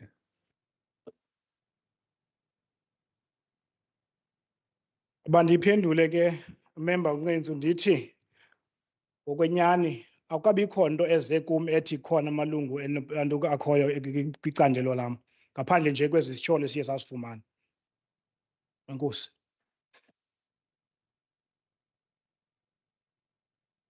Thank you very much, Honorable Minister. Is there another follow-up question, Honorable Ngaiso? Given the allegations as just admitted, MEC, can the MEC take this House to confidence in respect to attending to all the allegations laid as he is aware? Like I was saying to Member Ncenzu, when there's an allegation, I would just also like to put this one in English. When an email was sent, there was a lot of issues that were raised. And one, if you look in terms of the question that I'm currently addressing, it comes from that particular email, and they've just been put aside. And one, when there's an allegation, what you do as a department, you will have to refer it to the PVS, to the Provincial Forensic Services, and they will do their initial investigation. All I can tell you now, as the MEC, is that that particular process is undergoing. Thank you very much. Thank you very much, Honourable Minister.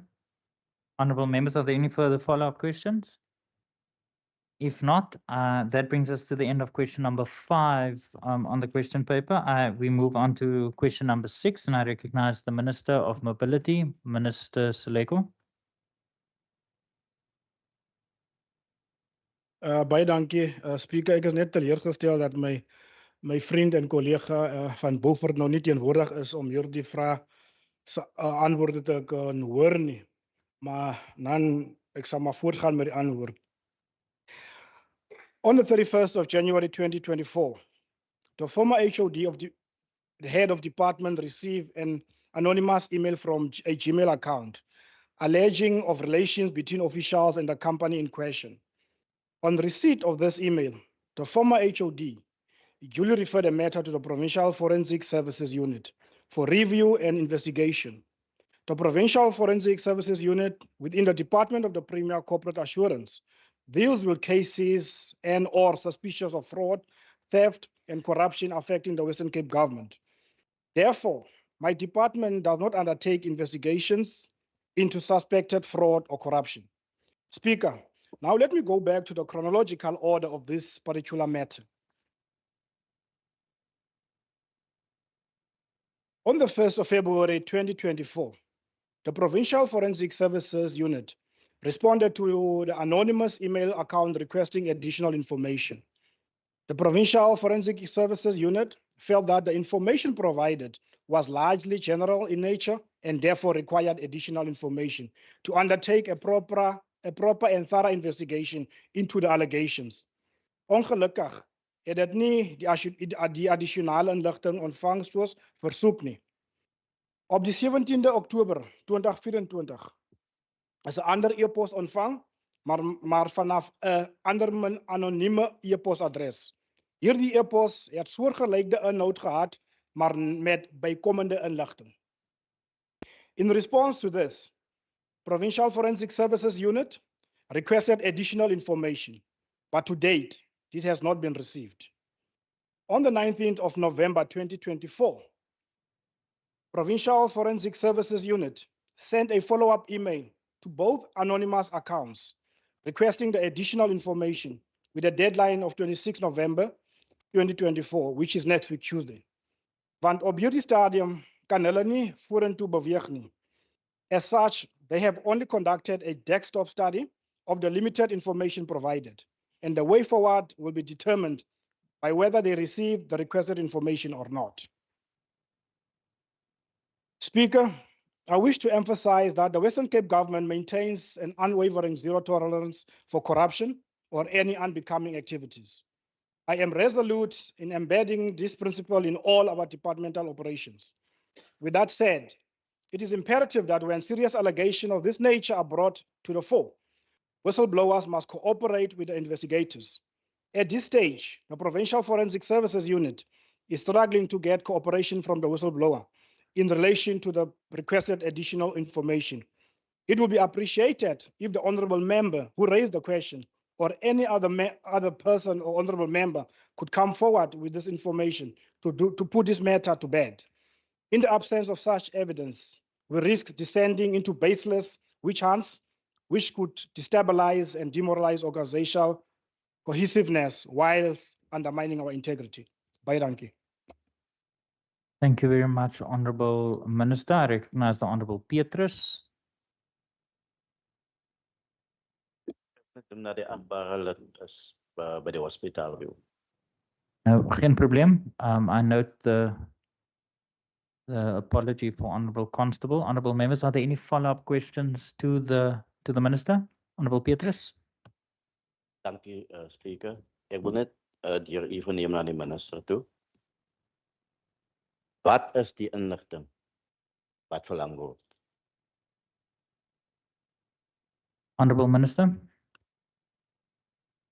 Speaker, baie dankie vir die geleentheid. Agbare Petrus, as u nou die e-pos gesien het, was daar bepaalde aantekenings gemaak van individu's en van sekere maatskappye. Maar wat die mense wat die ondersoek geloods, het vir addisionele informasie gevra. Tot op beide het ons nog nie informasie gekry nie. Want ons kan net gaan op hoorsê nie. Daar moet feite wees om seker te maak sodat ons kan voortgaan met die ondersoek. Want elkeen kan enige stelling maak en sê ek het iets gesteel, maar daar is geen bewyse nie. So om voort te gaan moet ons bewyse hê. Baie dankie. Thank you very much, Honourable Minister. Honourable Petrus, is there a follow-up question? Another one? Speaker, dankie. Ek wil nie in 'n debat met die minister gaan nie. Die minister het gesê die agbare lid is geregistreer moet basies die inligting voorsien of help om die inligting te kry. Nou, ons wil weet wat is die inligting? Wat moet ons gee vir die minister om voort te gaan met die saak? Thank you very much, Honourable Minister. Somloma wat meneer Honourable Petrus, daar moet bewyse wees. Dis wat ons versoek. As iemand sê ek het 'n lekker gesteel by 'n winkel, dan moet ek dit kan bewys. En dis wat ons wat die PILA, die Provinciale Forensic Services verwag van die anonieme e-pos. Daar is korrespondensie gestuur aan die mense vir addisionele informasie vir bewyse. En dis wat ons sê. En dis kom ek my versoek aan u ook is, as een van die mense wat die e-pos ontvang het, om miskien om uit te reik na die mens wat die e-pos gestuur het, om te sê, u het dit genoem, is u bereid om bewyse te gee, sodat ons kan vorentoe gaan met die ondersoek. Baie dankie. Honourable Petrus, is that another follow-up question? You may. Honourable Petrus? Okay. Honourable members, are there any further follow-up question on that question?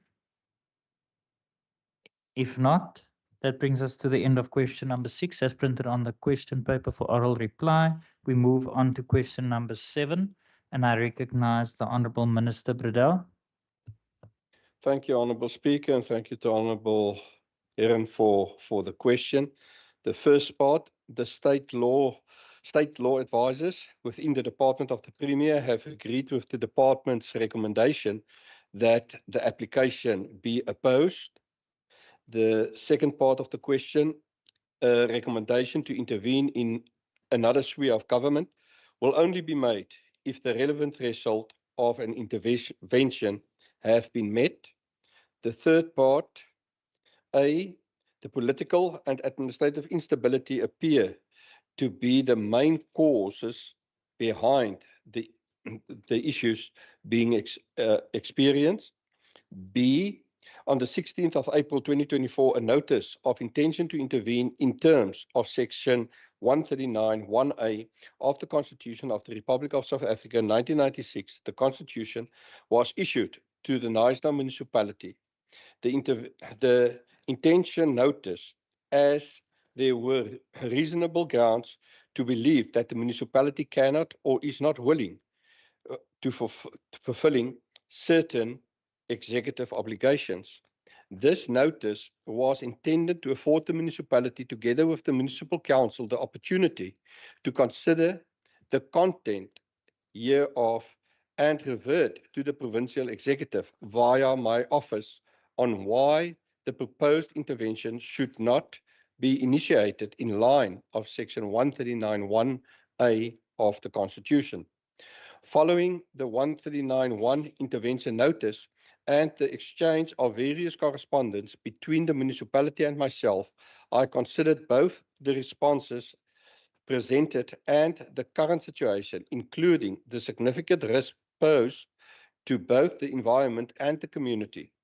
Based on the above assessment, I propose that the Department of Environmental Affairs and Development Planning and the Department of Local Government provide assistance to the municipality in drafting a consolidated executive obligation monitoring and enforcement framework plan to mitigate the continuous failure by the municipality to execute its executive obligation.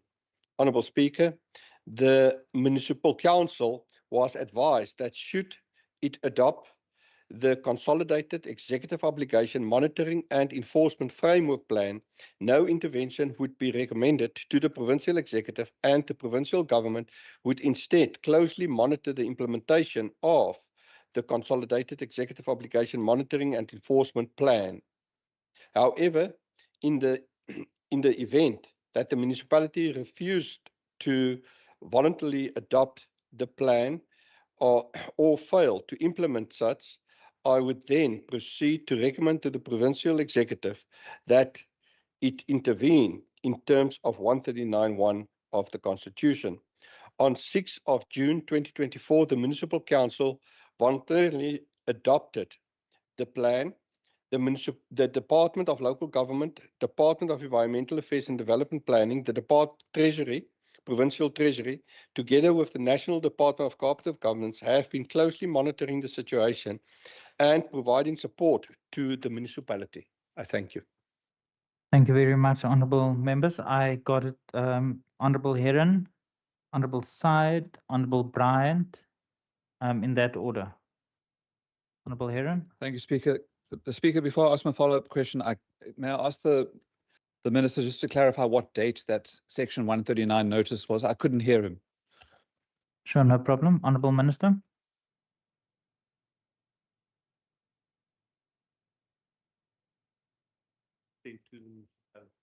Thank you very much, Honourable Minister. Honourable Heron. Thank you, Speaker, and thank you, Minister, for that response and clarity. I mean, the situation in NISA sounds absurd, really, and chaotic, and certainly, I would say, crisis orientated. What are the reasons for the provincial government having decided or been advised to oppose the application by the Community Action Group TAG, who seek to dissolve the council, given the precedent that I think exists in Makana, or Old Grahamstown? Thank you.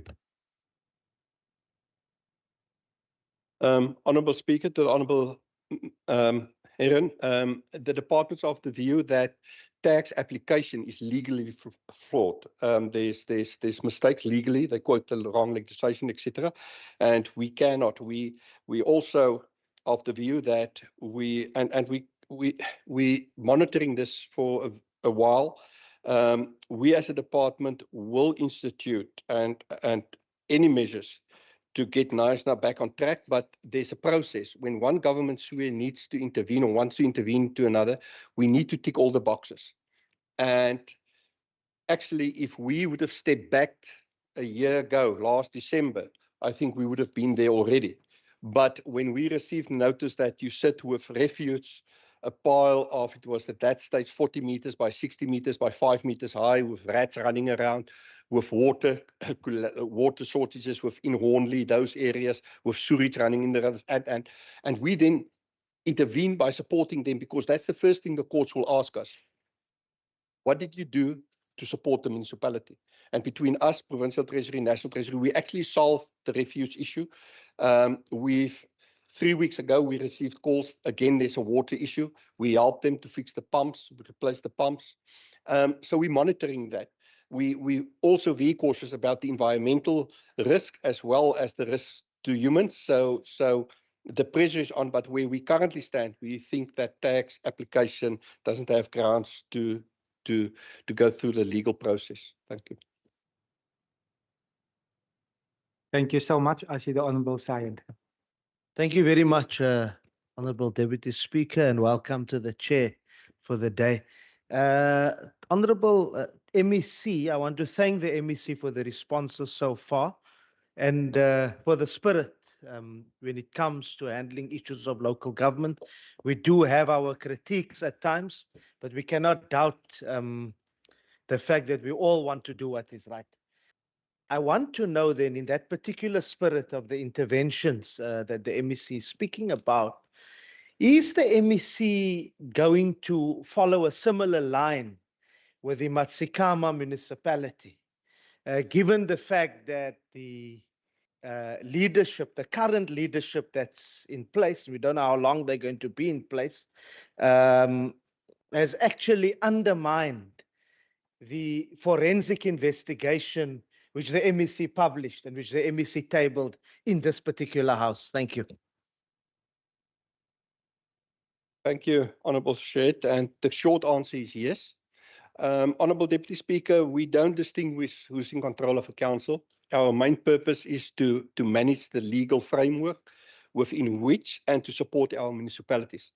Obviously, and I understand that members want, and that's why the public in Ireland is upset again, because it's because of the speed things are happening. But the legal system is a slow system because you need to listen to the other side.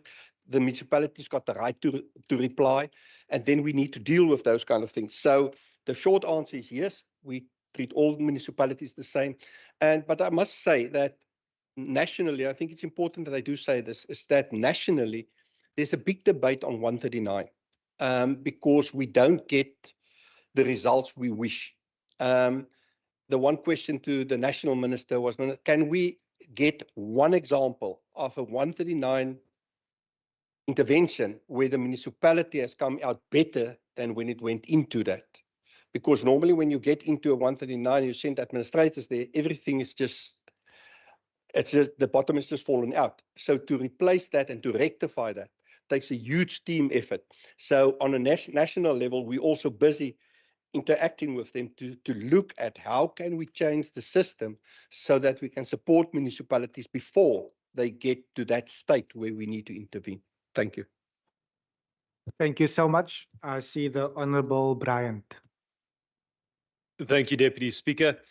Deputy Speaker, through you to the Minister, the case that was brought by the accountability group, notwithstanding the legal opinion that has been received, it is heartening to see and understandable to see some of these local interest groups being upset because they are sick and tired of seeing bodies in the water and sanitation failures and financial crises and this complete collapse of this municipality under the existing leadership. And what I would like to ask you, Minister, is there any timeline or estimated timeline as to how long this process will take, or will it simply be a case of having to wait till 2026 to vote the ANC out?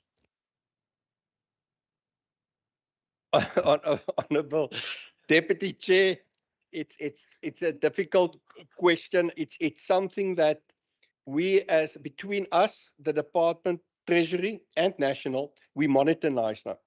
We help NISNA where we can because we need legally to support them. Otherwise, when we get to court, the judge will ask us, and we had this kind of examples, I think it was in Overberg in 2009, where the court sent us back and say, but go and support them. So we monitor it. I understand that the public is upset, but we need, and it's on all of our shoulders, that people need to understand you change government at the polls. You change it at the election. When we start with these kind of processes, the courts actually don't like it. And we've got a huge responsibility to see to it that there's not a complete lapse of services where, as that happens, we will need to intervene. In the meantime, we've got the Green Scorpions on board. We monitor with National, also the lagoon, the estuary, the river system. I think the sewage, the refuge is sorted out. So the water is still an issue, but it's not, and it's a quality of water as well, but especially the pump system and to get the pumps up and running and the maintenance of the pump. And we made money available to support the municipality. The problem with the municipality currently is there's also, and I must be honest, there's a trust issue. So I cannot transfer 8 million rand to the municipality and say, fix your pumps, because I don't know if it's going to disappear. So we need then to get the municipality to pay the service provider. They must send us the invoice and we will then reimburse them.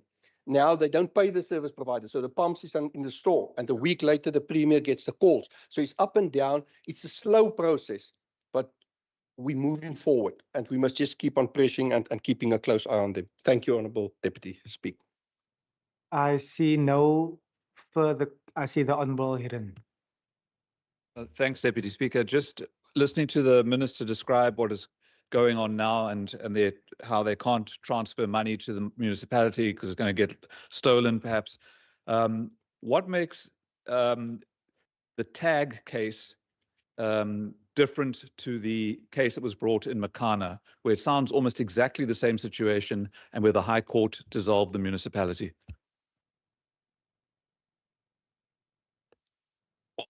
Chairperson, I don't have the tag case in front of me. I think it's kind of a new question and that we can provide it to the honourable member. And again, if TAG wins this case, then we need to deal with that consequences. Personally, I think they've quoted the wrong legislation. They're on 139.7. It's not a 139.7, etc., etc. I know how the courts will look at us, and I cannot advise the Premier or the Cabinet that I'm confident we will win the case currently. It doesn't mean we won't win it next week, because we keep a very close eye on this. And if the municipality keep on playing us, we might get there. But our responsibility as I stand here in front of this house is to support the municipality, to rectify the issues, and to see to it that there's service delivery, quality service delivery to the residents. Thank you, Chair. Thank you so much. With 1 minute remaining, I will still acknowledge the Honourable Minister Lund. Everything works out the way it should, Deputy Speaker. The question to the answer is short and sweet. The number of after-school care facilities funded for the 2024-25 financial year is 71, and the total budget commitment is 5,720,814 rand and 0 cents. Thank you. Thank you so much, honourable members. That is the end of questions for oral reply. Outstanding replies will be printed in Hansard. In terms of Rule 204, we now come to questions to the Premier without notice as printed on the order paper. I recognize the Honourable Stevens.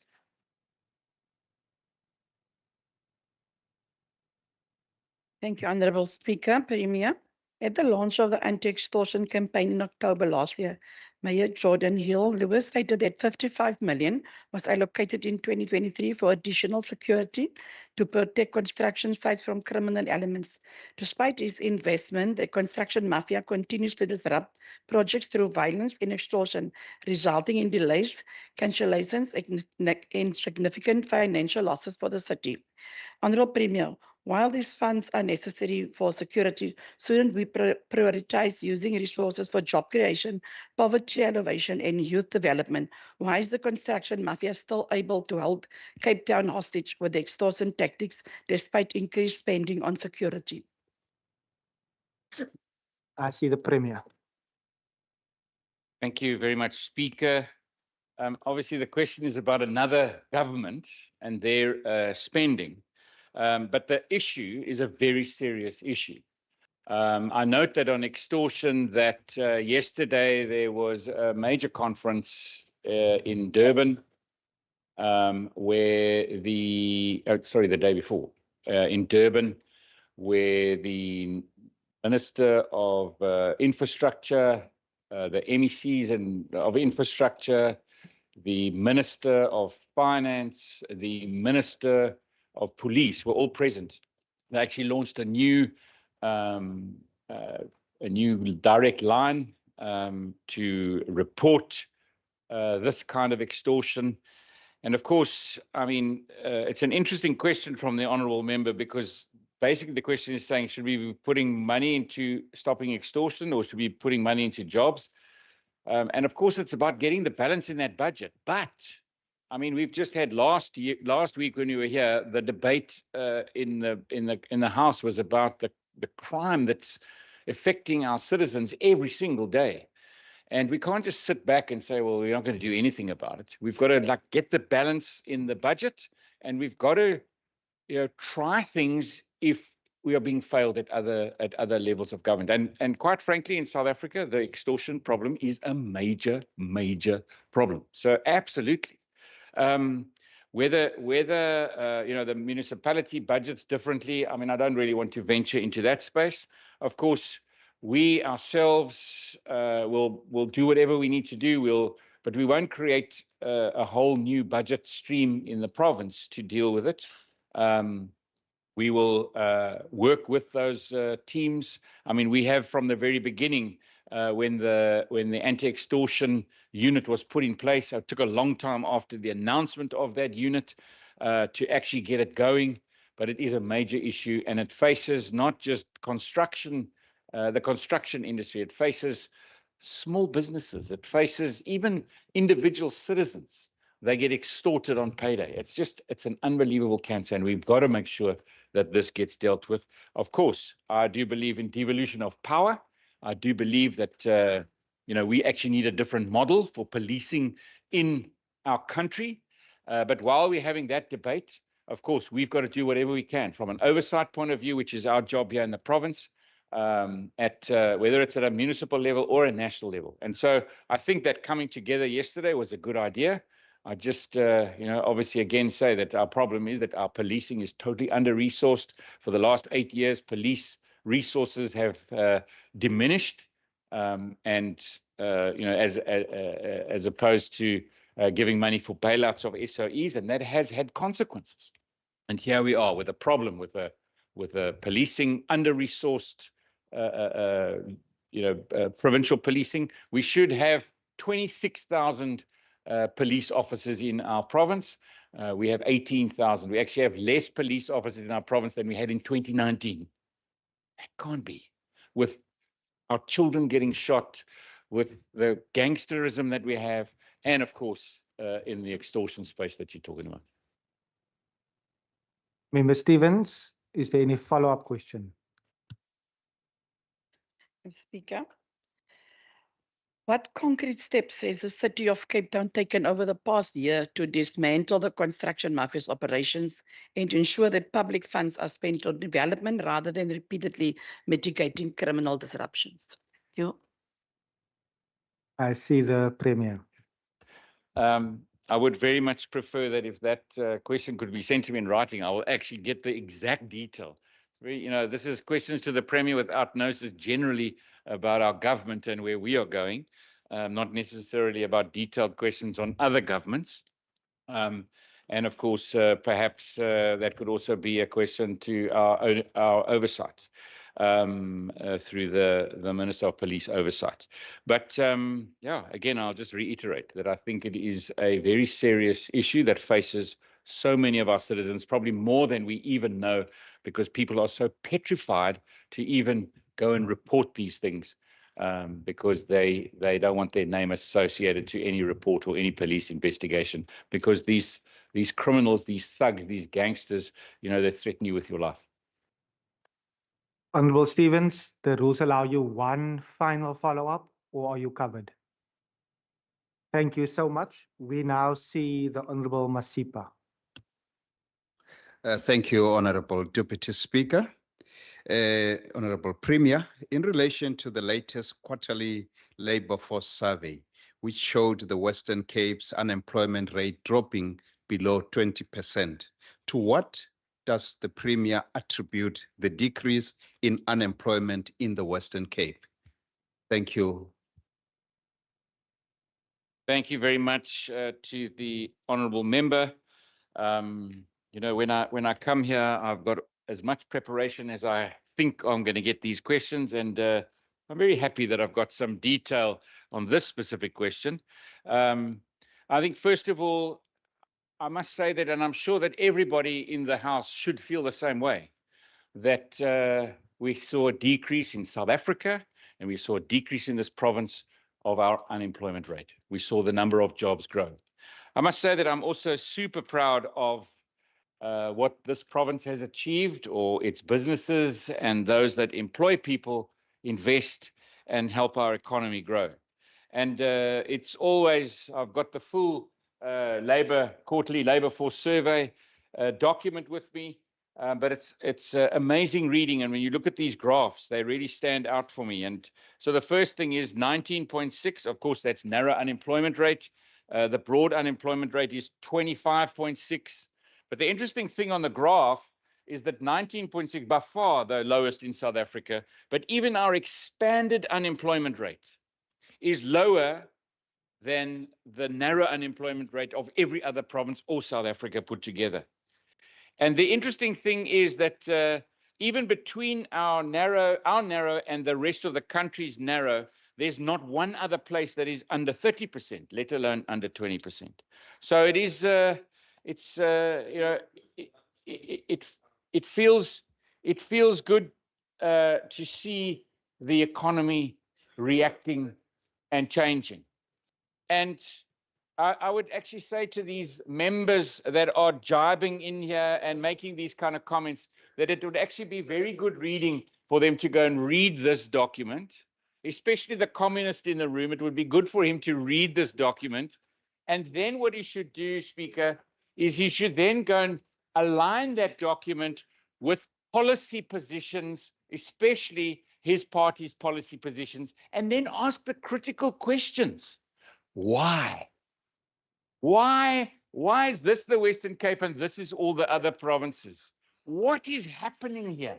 Why are we not getting the economic traction that we should be getting in those provinces? Mr. Speaker, can you let the honourable member know that this is can you please without notice? Can you please be seated, Premier?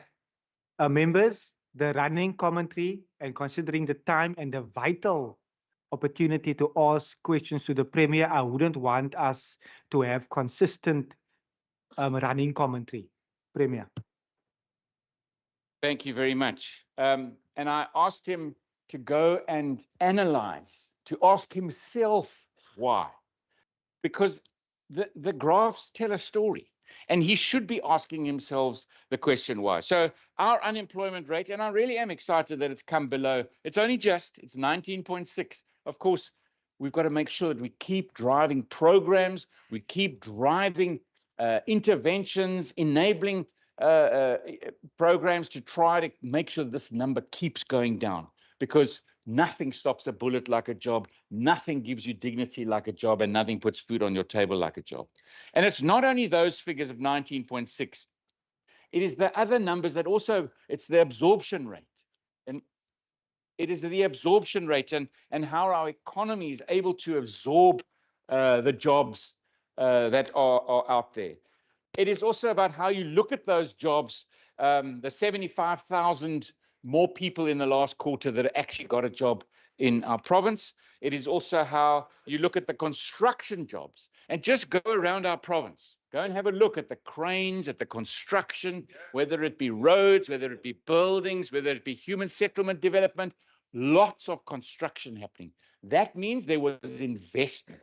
Investment equals jobs at the end of the day. And looking at the number of construction jobs also really excites me, because that says down the line we are going to be getting more jobs, and we've got to make sure that we keep on driving. And we've got a strategy called Growth for Jobs, and we've got to keep focusing on that strategy of growth for jobs in all of its sectors. At the same time, is also looking at energy, looking at water, looking at safety, looking at health and education, which is a very key component of the government work that we do, and making sure we're building a healthier, well society, and we're building a society that is educated and ready to take up the jobs. I see the Honourable Masipa. Thank you, Honourable Deputy Speaker. On the questions of the why, Premier, why is it important for institutions such as Westcro to keep clean audits in its efforts to attract investments that are important for job growth as it relates to investor confidence? Thank you, Premier. I'm going to answer the question. And that question is that, of course, whether it's an entity that gets clean audits, or whether it is a government that gets clean audits. What are clean audits? They're a signal of good governance. And good governance is imperative before you get investment. And that is why these graphs, and what the honourable member on the other side, when he asks himself those questions about policy positions, go and have a look at just that. Which of these provinces have got good governance and good audit outcomes, and does that commensurate, or is that commensurate with investment and jobs? And you will very quickly see that good governance is a key foundation of getting investment and creating jobs.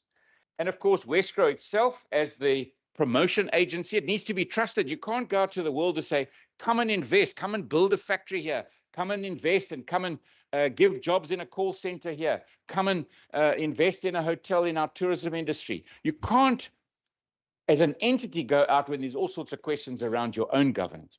And of course, that is critical that we get that right. And then they themselves start to produce documents and start to produce programs that can be totally trusted. But let's first of all start off with even our own government when you get to trust.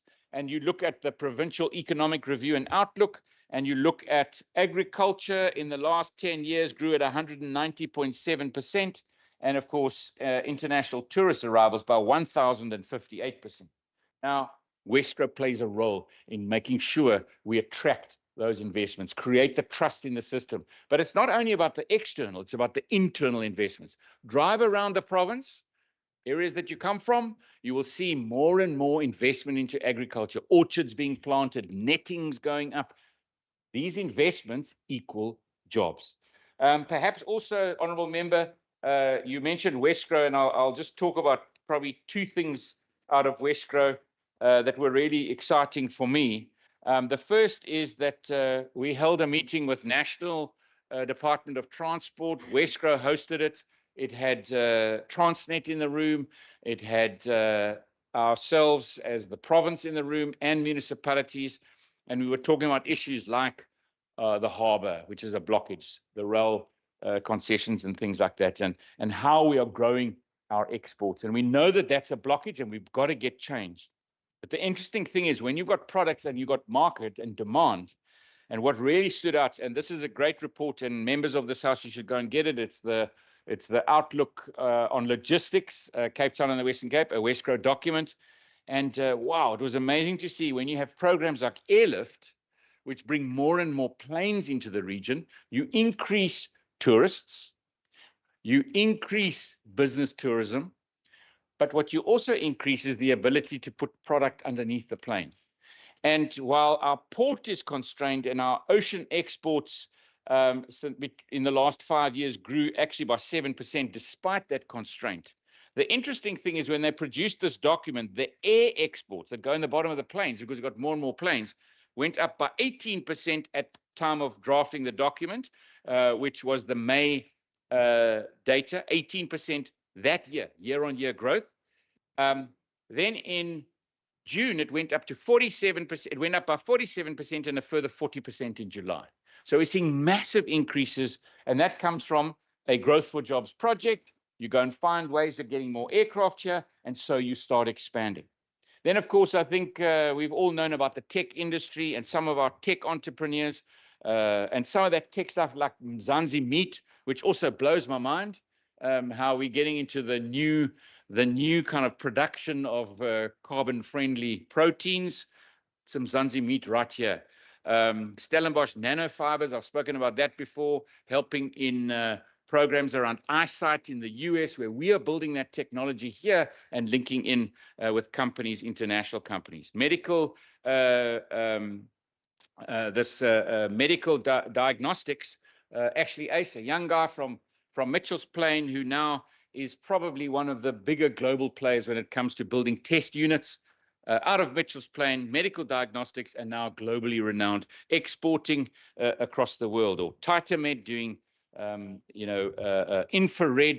infrared systems of implants, where an implant grows in a child's arm because you put an infrared signal, and the bone on the left-hand side, which is not a transplant, which is the human bone, grows at X millimeters per month, and the infrared actually gets the little mechanism in the titanium implant to grow at the same rate. Unbelievable stuff that comes from here in this region. But perhaps the latest document, which came out in the last month, is edition 7, which is called Space Innovation in the Cape. And when you say to members, how much work happens here in the Western Cape with regards to space tech and outer space, you would go like, what? Not us. I mean, we all heard about NASA coming to invest here. That's great. But what about our businesses, our businesses that are here. Well, this is an unbelievable document. And I'll just give you one statistic. 20% of all satellites circling the Earth, 20% of all satellites circling the Earth have got some component developed in the Western Cape. Camera systems developed here in the Western Cape. When you saw NASA having to break up that asteroid that was coming towards Earth, and you saw them send an intervention to blow up that asteroid, all the visuals that happened on cameras developed here in Somerset West. When you think about the electronics of direction finding, not only on NASA spacecraft, but on Elon Musk spacecraft as well, that technology and innovation comes from here in the Western Cape. So I would encourage all members to actually get and download these documents, because they really start to tell a picture of what is happening in this ecosystem. That is the ecosystem that creates jobs. And that is why we can stand up with a graph like this that says our unemployment rate is dropping. It is way better than anywhere else in South Africa. Not just better, but way better. The expanded unemployment rate is better than every other province's narrow unemployment rate. And that is, of course, why I say that the honourable members should really go and have a look at policy, have a look at what work is happening within party political policy, because it applies, and it applies to all of us. So I was referring to our colleague here who believes in communist policy, and saying, go and apply those points, not only internationally, which was the book I showed you should read as we started this sitting, of failure of communism, but go and ask yourself the question, why are those policies not working in these other provinces? They are failing our citizens, absolutely. But of course, the other members must not get away with it either, because of course, these other members are also in government in this province, in the very Knysna. Go and have a look at what you are doing there and how you are messing up in that municipality. Your policies really need some good looking at, because they do not work. The economic freedom fighters in the municipalities that they're in government are not fighting for any freedom of the economy. In actual fact, it gets worse and it gets worse. Thank you very much, Mr. Speaker. Members, that concludes oral questions to the Premier without notice. I have noted the hand of the Honourable Nkondlo. We were dealing with questions without notice in terms of Rule 204 and not 202, unless you have a point of order. The administration will lower your hand. Thank you. Members, we will now deal with statements by members, and I will afford and recognize the first political party, the DA. Thank you, Mr. Deputy Speaker. I want to take this opportunity to highlight the developments on the beaches of the Helderberg, the constituency to which I'm allocated, and their season readiness for the summer season. Strand Promenade continues with its upgrade and will feature the same design, look and feel as the Strand Seawall Phase 1 project. Commencing later this month, when completed, this will bring continuity to the entire promenade, from the mouth of the Lowrance River, a protected natural environment, all the way along to the Greenways Golf Estate. Along with the sculptures that have been installed and the small business opportunities being created, this gives an elegant and clean feel to the residents and visitors who walk, run, and otherwise use the walkway along Milk Bay. Harmony Park between Strand and Gordons Bay is ready for families and visitors, with its tidal pools, games areas, and piers, while Bikini Beach in Gordons Bay has, again, been awarded Blue Flag status, meaning it is one of Cape Town's top beaches with excellent facilities, cleanliness, and wonderful safety standards. Then out along the R44, we have the Kochel Bay facility, one of the most beautiful stretches of coastline in the country. Part of the site will be open for camping as the damage caused by the winter storms is in the process of being repaired. City of Cape Town is up and ready for the festive season. Lifeguards will be deployed and the Helderberg is ready for the summer season. Thank you. Thank you so much. I see the ANC. Honourable Deputy Speaker, today the African National Congress addresses the urgent need to build an inclusive Western Cape, free from racism, intolerance, and injustice, both locally and globally. In Gaza, genocide unfolds before our eyes. This week, the Israeli army destroyed Gaza's last ambulances, whilst hospitals lie in ruins. At least 45,000 people are dead, many of them children. South Africa, true to our legacy of justice, has referred Israel to the International Court of Justice. This is about defending humanity. Yet the DA distances itself from these efforts. How can a party claiming to champion rights remain silent as hospitals are bombed and children are killed? Closer to home, racism remains deeply rooted in the Western Cape. At the Bishop's College, Council Chairperson Crispin Son, a champion of transformation, was forced to resign after expressing his views on the genocide in Palestine. His silencing highlights the hypocrisy of a school community that claims to promote moral courage but punishes free speech. Racism in our schools, from bishops to Herzliya, reflects the systemic failures of this DA-led provincial government. This cannot continue. To build a truly inclusive Western Cape, we call on the DA to support justice abroad by aligning with South Africa's stance at the ICJ. Transform education by making our schools safe spaces that celebrate diversity and moral courage. Challenge the corporate complicity, holding entities like Discovery Health accountable when their actions inviting the Israeli apartheid government to a meeting contradicts these values. The Western Cape must lead by example, embracing diversity in action, not just in words. Let's build a Western Cape free from racism, intolerance, and indifference. A province of justice and inclusion. Thank you so much. Not one that supports genocide deniers. Thank you so much. I see the Patriotic Alliance.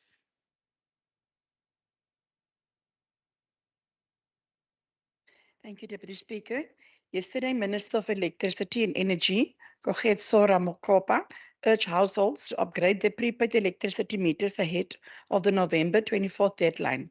Over 2 million households relying on Eskom and municipal electricity supply still needs to migrate to the new prepaid meter key revision numbers KRN system. Failure to comply will render the old metering system inactive as KRN1 electricity tokens will no longer be accepted. While the urgency of this migration is understood, the Patriotic Alliance is deeply concerned that many households will not meet this deadline. More importantly, the rising cost of electricity is crippling our communities. Many of our people are already struggling to afford basic services, and further increases will only deepen their hardship.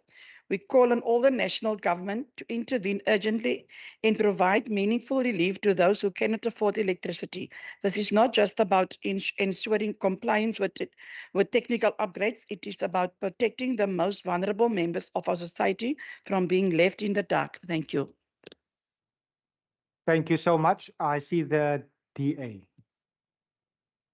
Deputy Speaker, as we approach World AIDS Day on the 1st of December, we have an opportunity to reflect on the significant milestones in the fight against HIV and AIDS.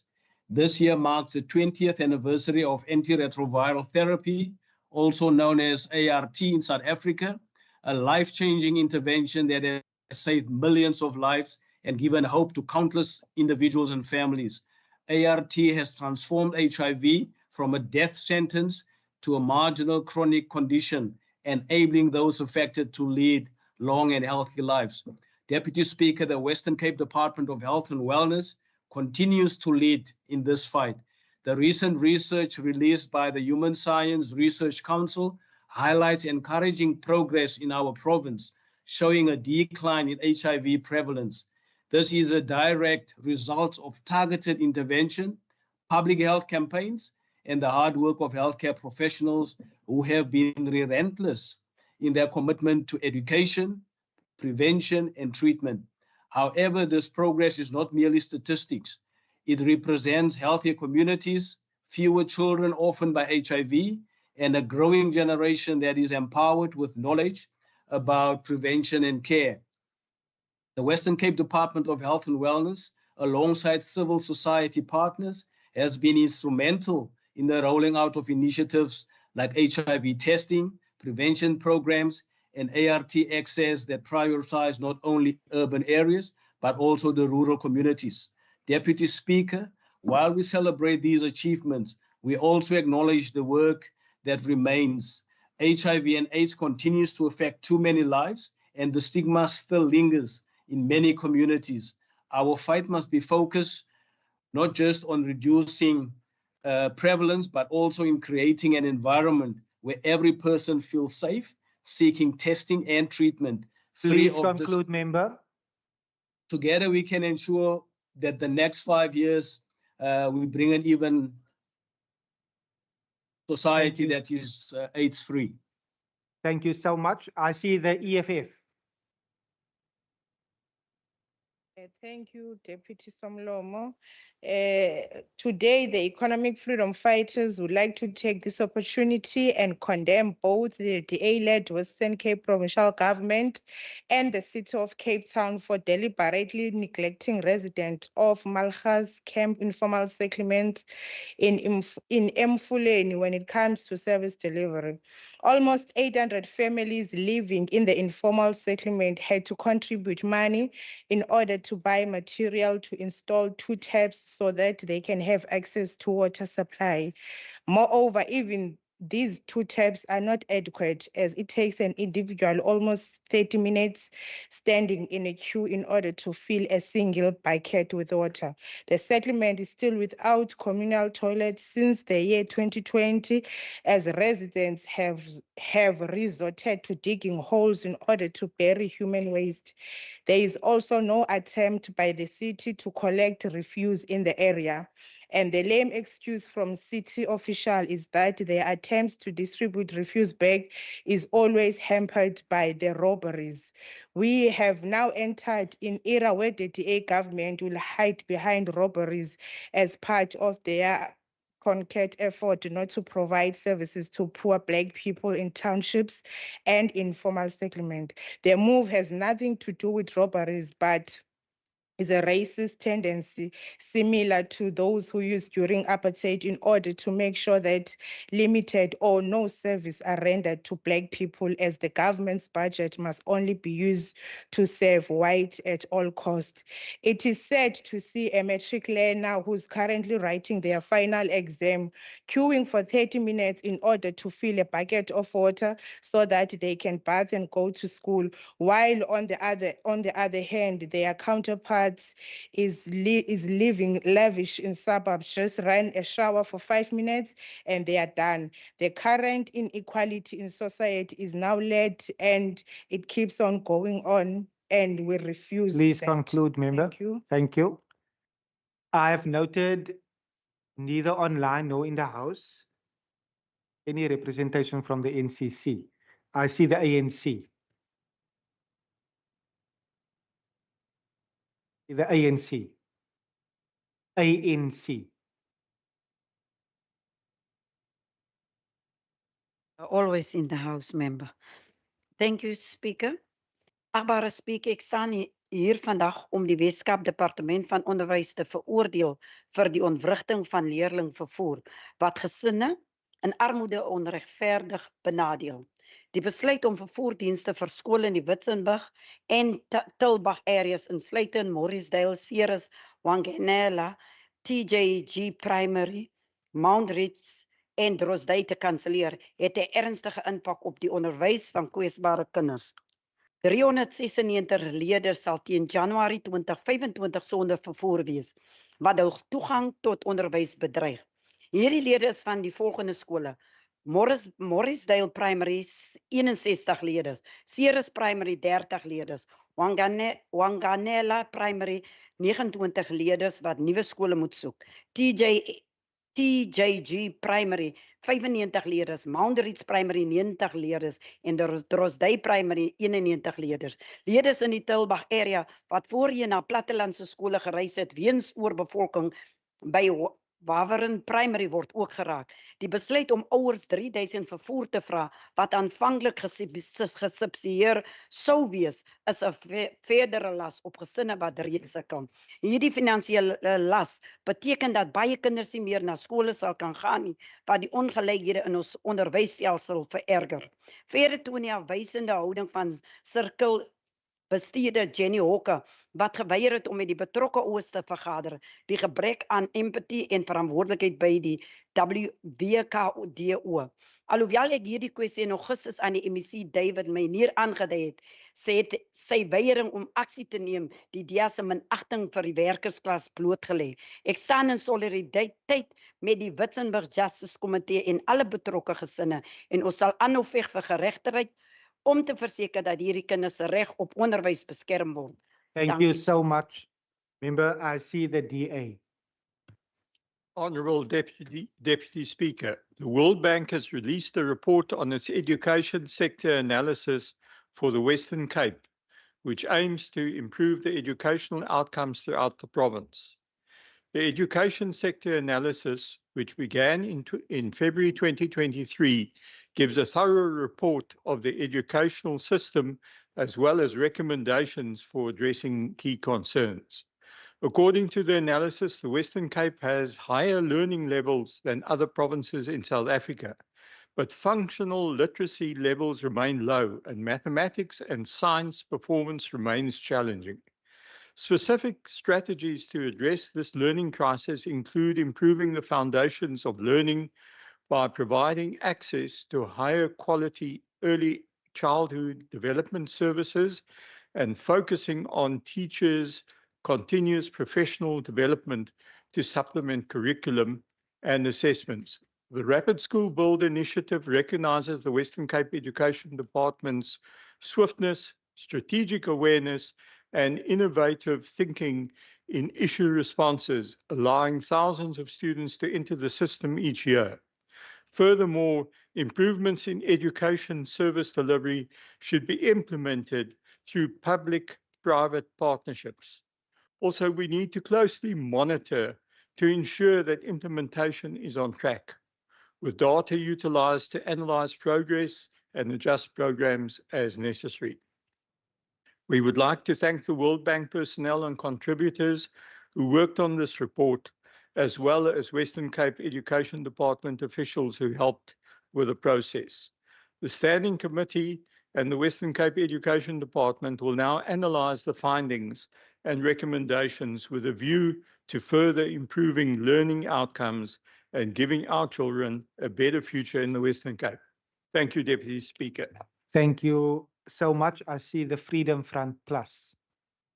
Thank you, Deputy Speaker. Deputy Speaker, the interpellation of today with specific reference to Beaconville Frail Care Centre in Mitchells Plain is welcomed by the Freedom Front Plus. In fact, upon receiving the complaint, I immediately emailed the chairperson, Ms. Philander, Kaiser Philander, asking for an unannounced visit because of the complaints I've received. It is disappointing that the DA is still not able to resolve the serious problem, and the service delivery improvement plan mentioned by the minister is in fact an old plan with reference to a News 24 article on the 7th of November 2023 entitled, and I quote, "Western Cape investigates allegations against Beaconville Frail Care in Mitchells Plain," unquote, which proves that this plan is ineffective. The Freedom Front Plus calls on the Minister Lont and the Social Development Department to take action and address these long outstanding issues. It is not fair upon the elderly to endure such long issues that never gets resolved. And so the department must come to the table and the planning must become an action plan in addressing these problems and then restore the well-being of our frail and our elderly. I thank you, Deputy Speaker. Thank you so much. I see Al-Jamaa. Thank you very much, Honorable Deputy Speaker. Good afternoon. Good afternoon to all the colleagues. Bismillahir Rahmanir Rahim.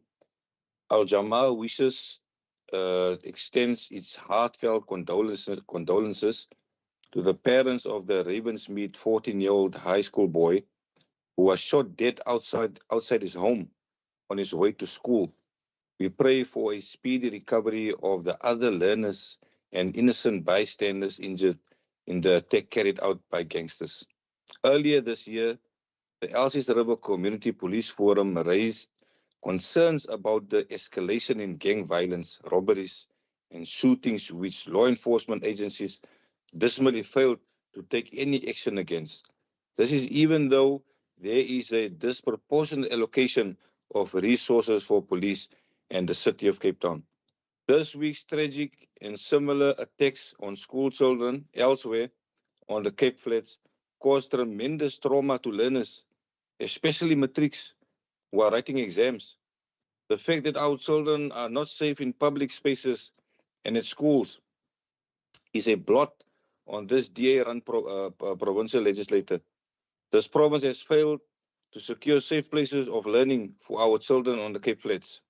Al Jamaa further questions the DA's so-called reputation for clean governance, whilst our children in schools are deprived of quality education, safety and security. We take note that the Western Cape Education Department is under scrutiny over a tender scandal involving alleged irregularities for awarding 1.2 billion local area network services contract for provincial schools. The WCED officials found guilty of this scandal of fraud and procurement mismanagement must face the full might Kindly of the law. conclude, member. Must face the full might of the law. I thank you very much, Honourable Deputy Speaker. Thank you so much. I see the ACDP. Thank you, Deputy Speaker. Deputy Speaker, the primary focus of the LEAP officers, as stated by the Western Cape government in 2020, was the deployment of more law enforcement officers in the top crime areas in the Western Cape.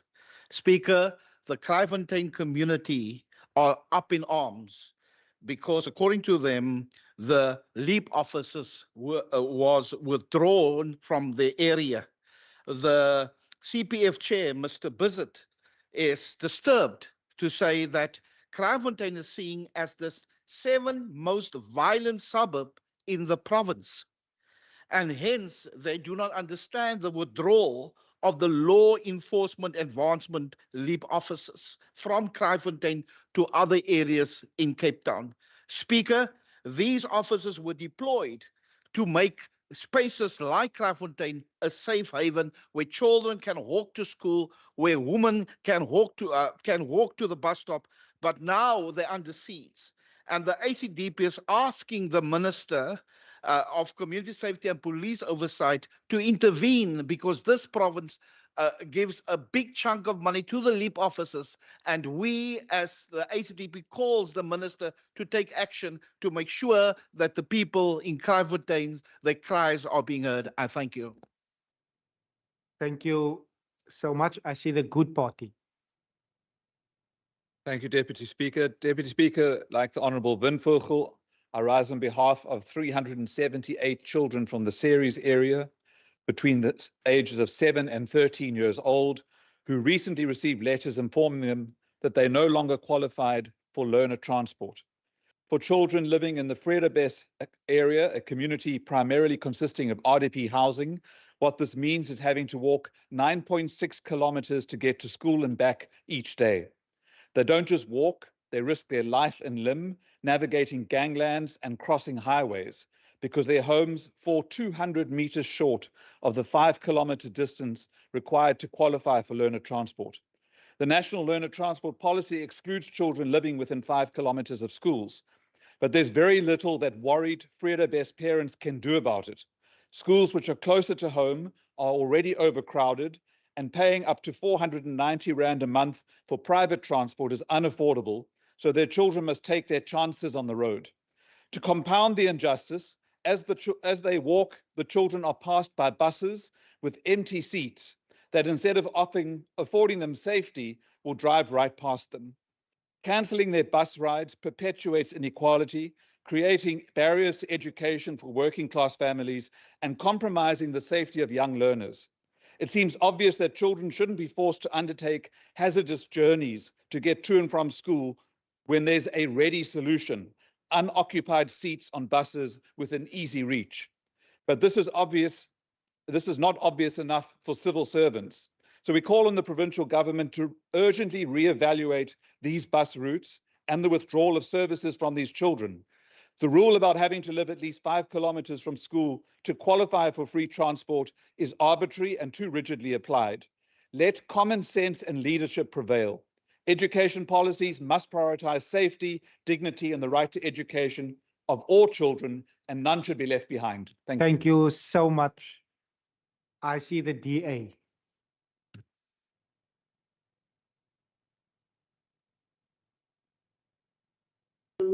I rise on behalf of the DA. Not sure whether you can hear me, Deputy Speaker. I keep on breaking the network. Sorry, Deputy Speaker. Islands in the Western Cape. Honorable Lumbombo, Sorry? Can you hear me? are you able to speak clearly into the mic? We were unable to hear you clearly. I will try again. I'll probably remove my ear. Let me try. During the Democratic Alliance in the Western Cape, urging all residents to prioritize road safety, particularly during the holiday season, when traffic with behavior as usual. We must all be conscious and take all necessary precautions. Honorable Umbombo, we have checked the network. Honorable Umbombo, we have checked the network in the chamber, and previous submissions were quite clear, but I believe it might be your network. We are unable to hear you clearly outside. Are you able to try one more time, please? Let me try again. Can you hear me? We are unable to hear you clearly outside. Can hear you clearly. Can you hear me now? Bombo, we are unable to hear you outside.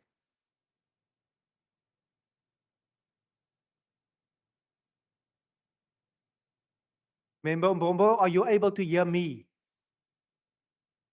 I can hear you clearly. I can hear you.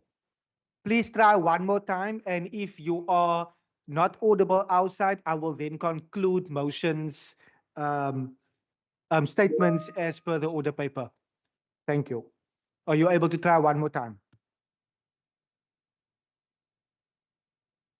I'm trying again. Can you hear me? Please proceed. Thank you. Western Cape government is implementing its sensitive road safety strategy involving the Department of Mobility, Site Harris and Total Traffic Officer and soon to graduate 119 officers. High visibility controls and systems. Member Mbombo, at this particular time, can hear you. We are unable to hear you outside. I will rule at this particular time that I will conclude member statements. I trust that you find that in order. Members, on that particular note, in terms of Rule 145, subsection 6, I will now allow any one or more members of the executive, should they wish to respond to any of the member statements.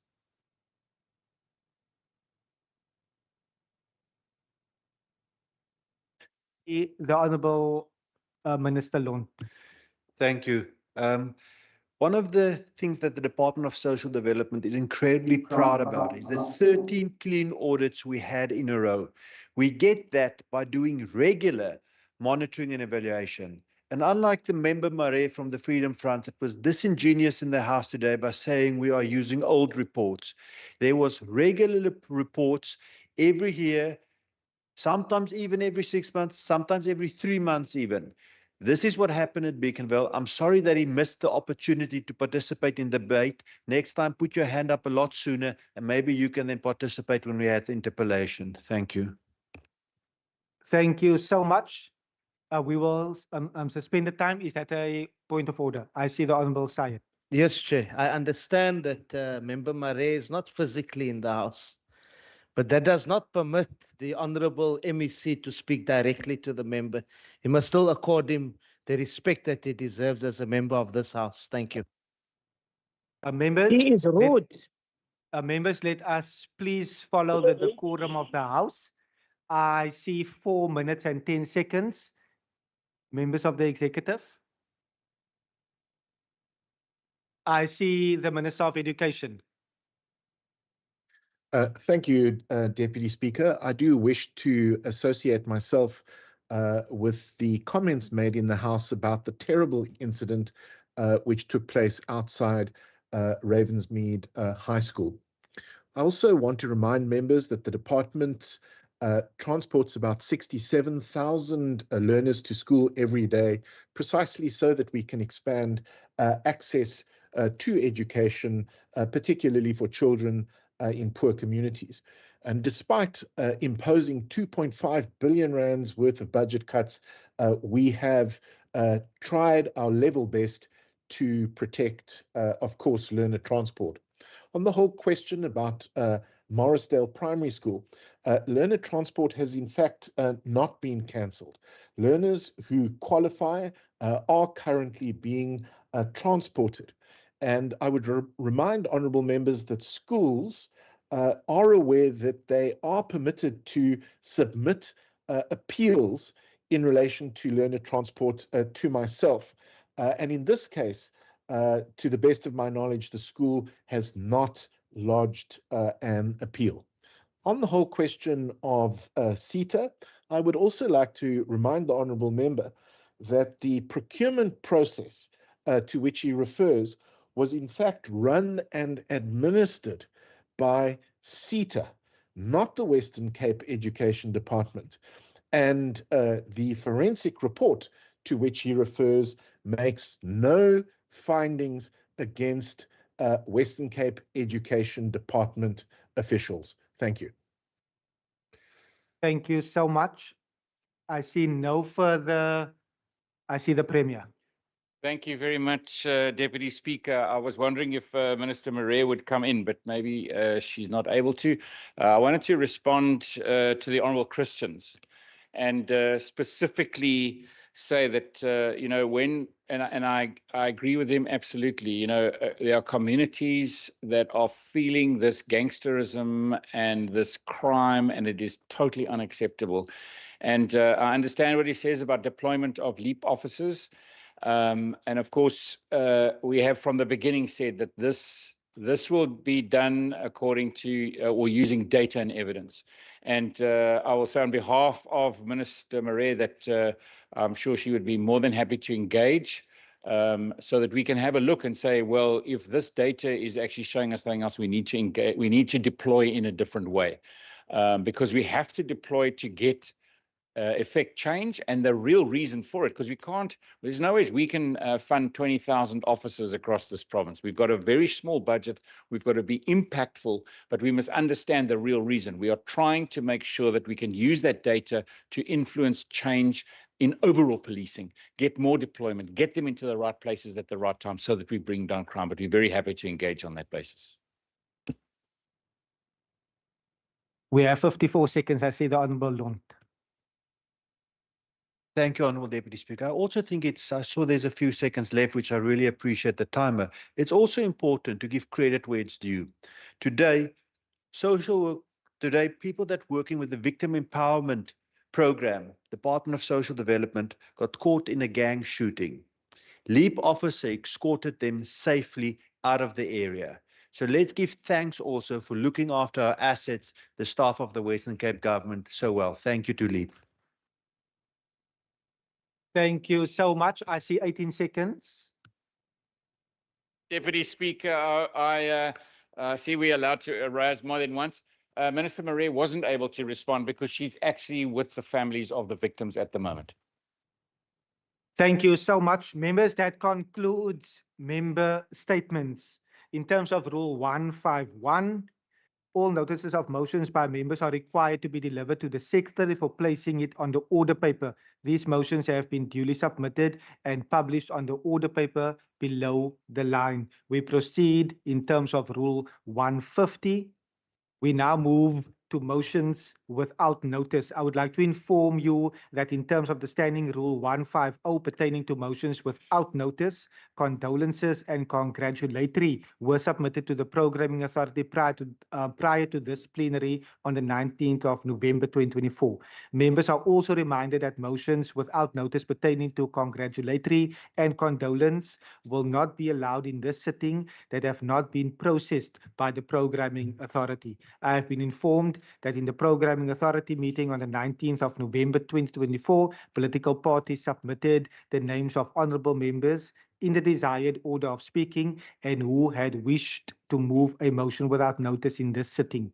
I will therefore, just for noting and for the purposes of minutes, call out the honourable members whose names have accordingly been submitted and approved. The following members' motions have been approved by the Programming Authority, and it's as follows: the Honourable Walters, number 1, number 2, the Honourable Walters again, 3, the Honourable Jacobs, 4, the Honourable Barnes, 5, the Honourable Constable.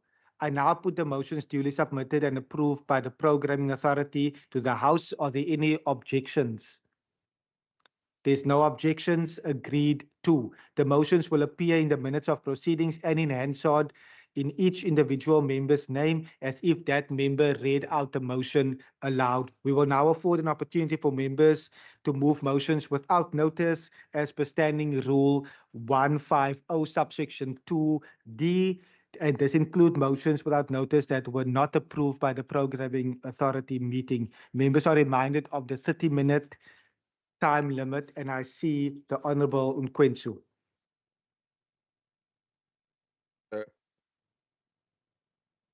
Motion without notice that the House notes and congratulate our national team, Bafana Bafana, on their outstanding 3-0 victory over South Sudan in the AFCON qualifiers on 19 November 2024 at the Cape Town Stadium.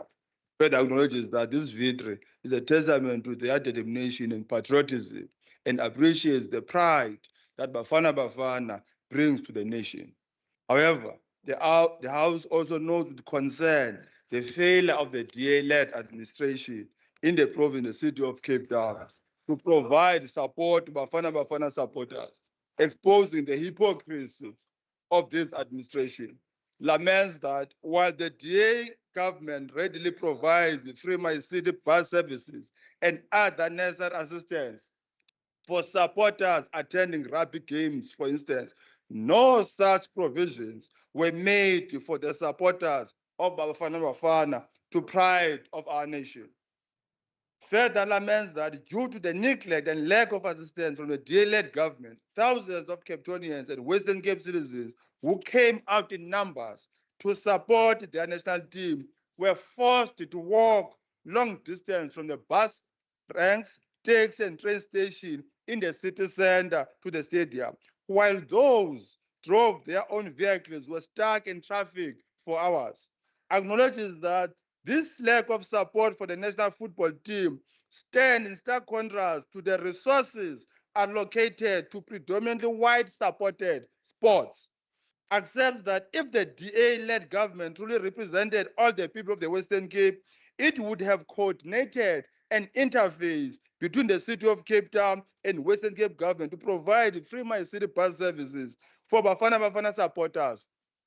Acknowledges that the absence of such services reflects disregard for the working class, particularly black working class supporters of football, and is reminiscent of the apartheid regime, discriminatory policies of separate development, and its neglect of the majority, and that the House calls out and condemns the DA-led provincial government in the city of Cape Town for their failure to support Bafana Bafana supporters and for their continued neglect of black working class sport.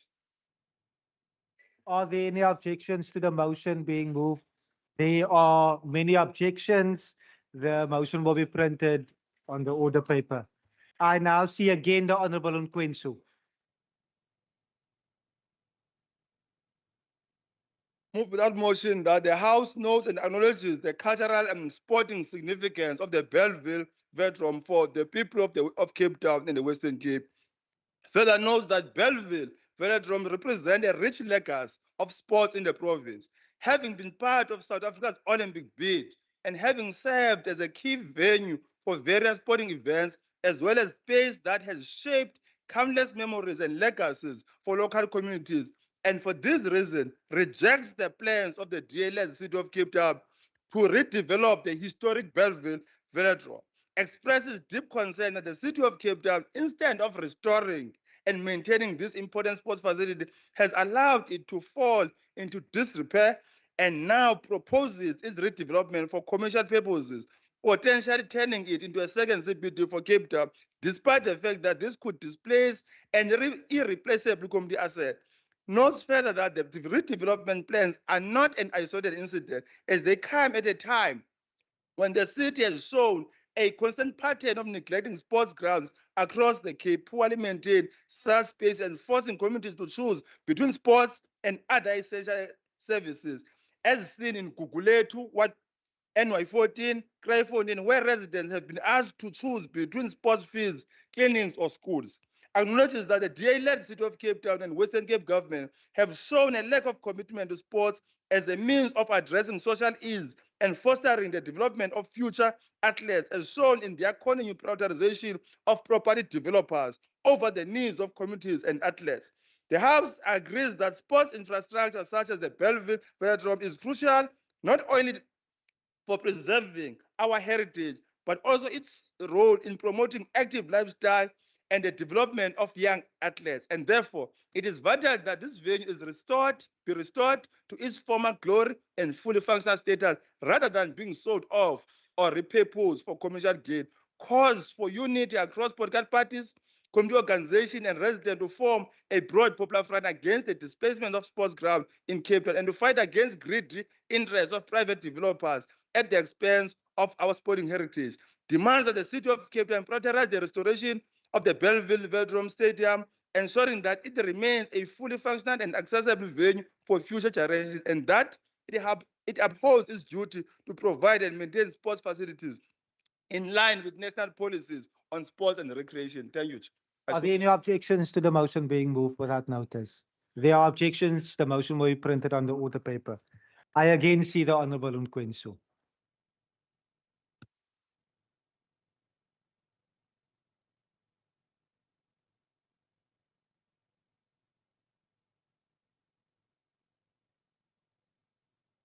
I again see the Honorable Nkwensu.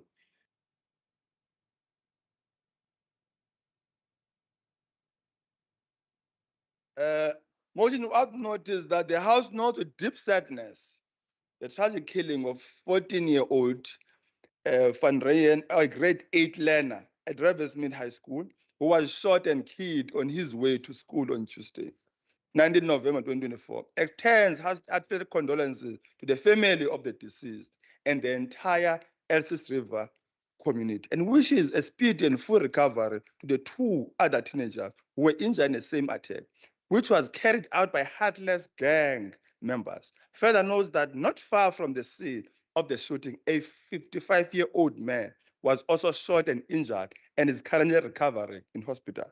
Acknowledging that this senseless act of violence highlights the unsafe conditions that learners in gang-ravaged communities face, and highlights the urgent need for the provincial government to intervene to protect these young people, especially those on their way to and from school. Calls for the mobilization of communities, as was done in the past through the Walking Bus Initiative, where parents and community leaders accompany learners to and from school, providing a shield for them against gang violence. Further calls for the deployment of school resources officers to all schools in communities plagued by gang violence in order to ensure the safety of learners, educators, and staff. In addition, the House calls on law enforcement authorities to leave no stone unturned in their pursuit of justice for victims of this shooting, and demands that they intensify efforts to apprehend the perpetrators of this crime who remain at large, and further calls for the permanent deployment of visible policing and intelligence service in all gang-infested hotspots in Cape Town to ensure the protection of learners and the broader community from ongoing gang-related violence and restore safety in these communities. I so move. Are there any objections to the motion being moved without notice? There is an objection. The motion will be printed on the order paper. I now see the Honourable Win Vogel.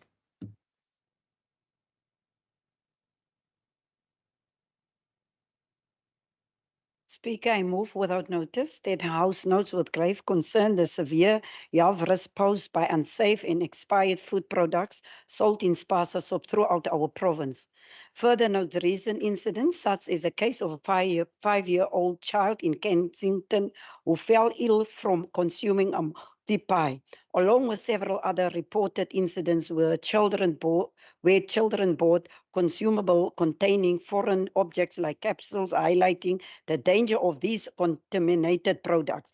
Acknowledges that these incidents, along with major discoveries of sausage manufacturing in Mfuleni under unsafe conditions and report of expired food and other products being dumped in an open field in Kailija by Spaza Sop owners, some of which were reportedly consumed by children, illustrate the alarming prevalence of food safety violations in Spaza Sop, particularly in townships and rural areas. Further notes that while the Foodstuff, Cosmetics and Disinfectants Act 54 of 1972 and the National Health Act of 2003 empower municipalities to conduct food safety inspections, fine transgressors, close non-compliant shops, and make arrests. It is deeply concerned that despite numerous reports and public outcry, authorities have been slow to act, with 30 food inspectors failing to address the ongoing sales of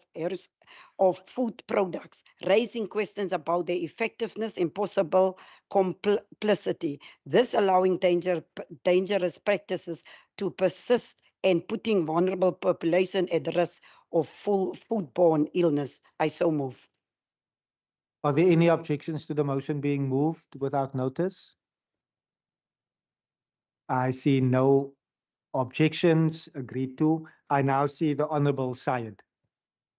Thank you very much, Honourable Deputy Speaker. The African National Congress moves without notice that this House notes with absolute disgust the corrupt actions of the DA-led Western Cape government regarding the 1.2 billion rand IT tender awarded to Blue Network Consortium, and they can laugh as much as they want, for the provision of local area network to schools. Further notes that a forensic investigation presented to Parliament's National Assembly by Cliff Decker Hofmeyer Incorporated has revealed a web of alleged corruption, collusion, maladministration, and abuse of power by officials within the provincial government and the State Information Technology Agency, SITA. In fact, I was invited to attend that particular briefing, and I did, and I've read the document. With this tender being tainted by widespread irregularities and criminal conduct, acknowledges that it is absolutely unacceptable. It is absolutely unacceptable that despite these serious findings, the Western Cape Education Department and its MEC have chosen to turn a blind eye to the corruption uncovered, opting to continue honoring the dubious contract, even in the face of clear evidence of wrongdoing. The DA's National Minister of Communications and Digital Technologies, Solly Malatsi, has grossly abused his power by pleading ignorance, failing to act against the implicated SITA officials, and allowing for their reinstatement. This not only undermines the rule of law, but also exposes the DA's complicity in this corrupt scheme. Further acknowledges that this behavior is an affront to the people of the Western Cape, the people of South Africa, and to all who believe in transparent and accountable governance. Accepts that the DA's failure to act against the implicated officials involved further exposes the party's inherent corruption and its complicity with looting of public funds. Their inaction and attempts to cover up this corruption must be condemned as an endorsement of theft and abuse of power. Calls on this House to condemn the actions of the WCED, its MEC, and the DA's National Minister of Communications and Digital Technology, Solly Malatsi, who have shown a complete disregard for the people of this province and the institutions of Parliament, and commends the chairperson of the National Assembly's Communications and Digital Technologies Portfolio Committee, Kosela Diku, and her collective for the steadfast commitment to transparency and accountability on this matter, and for providing a shining example of leadership in the face of malfeasance. I thank you. Are there any objections to the motion being moved without notice? There are objections. The motion will be printed on the order paper. I see the Honorable Litha Kong.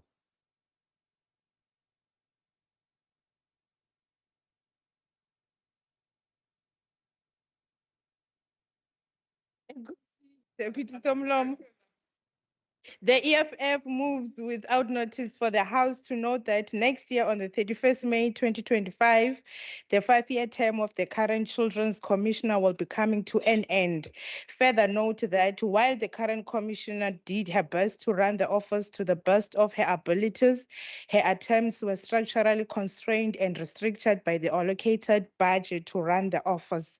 The office continues to grapple with the staff complement with only 2 permanent staff members and 2 contractors, where the plan was to have a total of 12 staff members. There is just no way that an office would have been run successfully with the limited allocated annual base budget of 5 million and the office to hire 12 people and use the same money to implement the mandate in which the office was established for. Conclude by stating that if the DA wants to take the people of Western Cape serious and wish to continue with that office, then they must allocate a respectful budget in order for that office to run efficiently. I so move, Deputy Somlomo. Thank you. Thank you. Are there any objections to the motion? There are objections. It will be duly printed on the order paper. I now see the Honorable Kasim. Mr. Speaker, I move without notice for the House to note that on Saturday, the 16th of November 2024, a fire broke out at Pumlani Village informal settlement in Pelican Park at around 4 p.m., destroying about 58 shacks and leaving 204 people homeless and stranded. I further note that prior to the blaze that engulfed their homes, the residents previously lodged complaints with the city regarding the faulty electric transformer which kept releasing sparks, and conclude by stating that if the province would be true to its efforts of de-densification process of congested informal settlements in the Western Cape, then people's lives would not be facing such high risk, and they would certainly not be incurring such devastating losses. Are there any objections to the motion being moved without notice? There are no objections. Agreed to. I see the Honorable Christians. Thank you, Deputy Speaker. The ACTV moves without notice that the House notes the ever-increasing incidence of extortion and construction mafia activities within our communities. Notes with concern the article Extortion Nation Project by Jonathan Answer in News 24 that described the activities of extortionists and the construction mafia. The article reveals that the activities are not limited to the province, but countrywide. The construction industry is hard hit with wide-ranging negative effects on multi-billion rand construction projects. Notes that because of this, building costs are increasing and the completion of deadlines are not met. Notes that these criminal activities are spreading rapidly across the country. The article notes that the extortion goes beyond the construction sector. Note that small businesses are targeted and forced to pay protection fees. Otherwise, they will become victims of violence and have their property destroyed. Notes that people are held in a grip of fear, preventing them from speaking out against extortion gangs. Owners of hair salons, taxi drivers, and landlords, amongst others, are all exposed to the extortionate demand for protection fees. Business people in Kailicha, Guguletu, Nyanga, Langa, and communities across the country are crippled by extortion fee demands. Some cannot afford to relocate and must endure the hardships brought about by paying protection fees. Notes that only a fraction of 6,000 cases reported over the last 5 years, have led to convictions. Notes that criminologists warn catastrophic consequences for our communities and our country if effective strategies are not developed to bring about a demise of extortion countrywide. Notes that there's a call on all spheres of government to develop strategies that will effectively put an end to extortionists in our province and the country. I thank you. Thank you so much. Are there any objections to the motion being moved without notice? I see no objections. Agreed to. Members, I will afford the Honorable Windvogel, Honorable Nkwensu, to follow through on the motion submitted in the name of the Honorable Lekker, which we have received as the table. I wish to also then at this stage send my sincere condolences to the Lekker family on their bereavement, and we wish them strength and all the peace during this time. Honorable Nkwensu. Thank you very much, Deputy Speaker. Move without motion that the House knows and reminds all prepaid electricity meter customers that the deadline for recording their meters is fast approaching, with only a few days remaining until the critical Sunday deadline on November 24, 2024. Further knows that failure to meet this deadline will result in meters becoming inactive, leaving consumers without electricity and forcing them to bear the high cost of meter replacement and installation. Acknowledges that this is a hard deadline with no extensions, and those who miss it will face significant disruption and unnecessary expenses, and urges all Western Cape citizens to take immediate action and recode their meters before the deadline to ensure continued access to electricity and avoid being left in the dark. I so move, including the Premier. Are there any objections to the motion being moved without notice? I see no objections. Agreed to. Members, that concludes motions without notice, as well as the business of the day. The secretary will now end the meeting and all members will be exited from the sitting. The House is adjourned.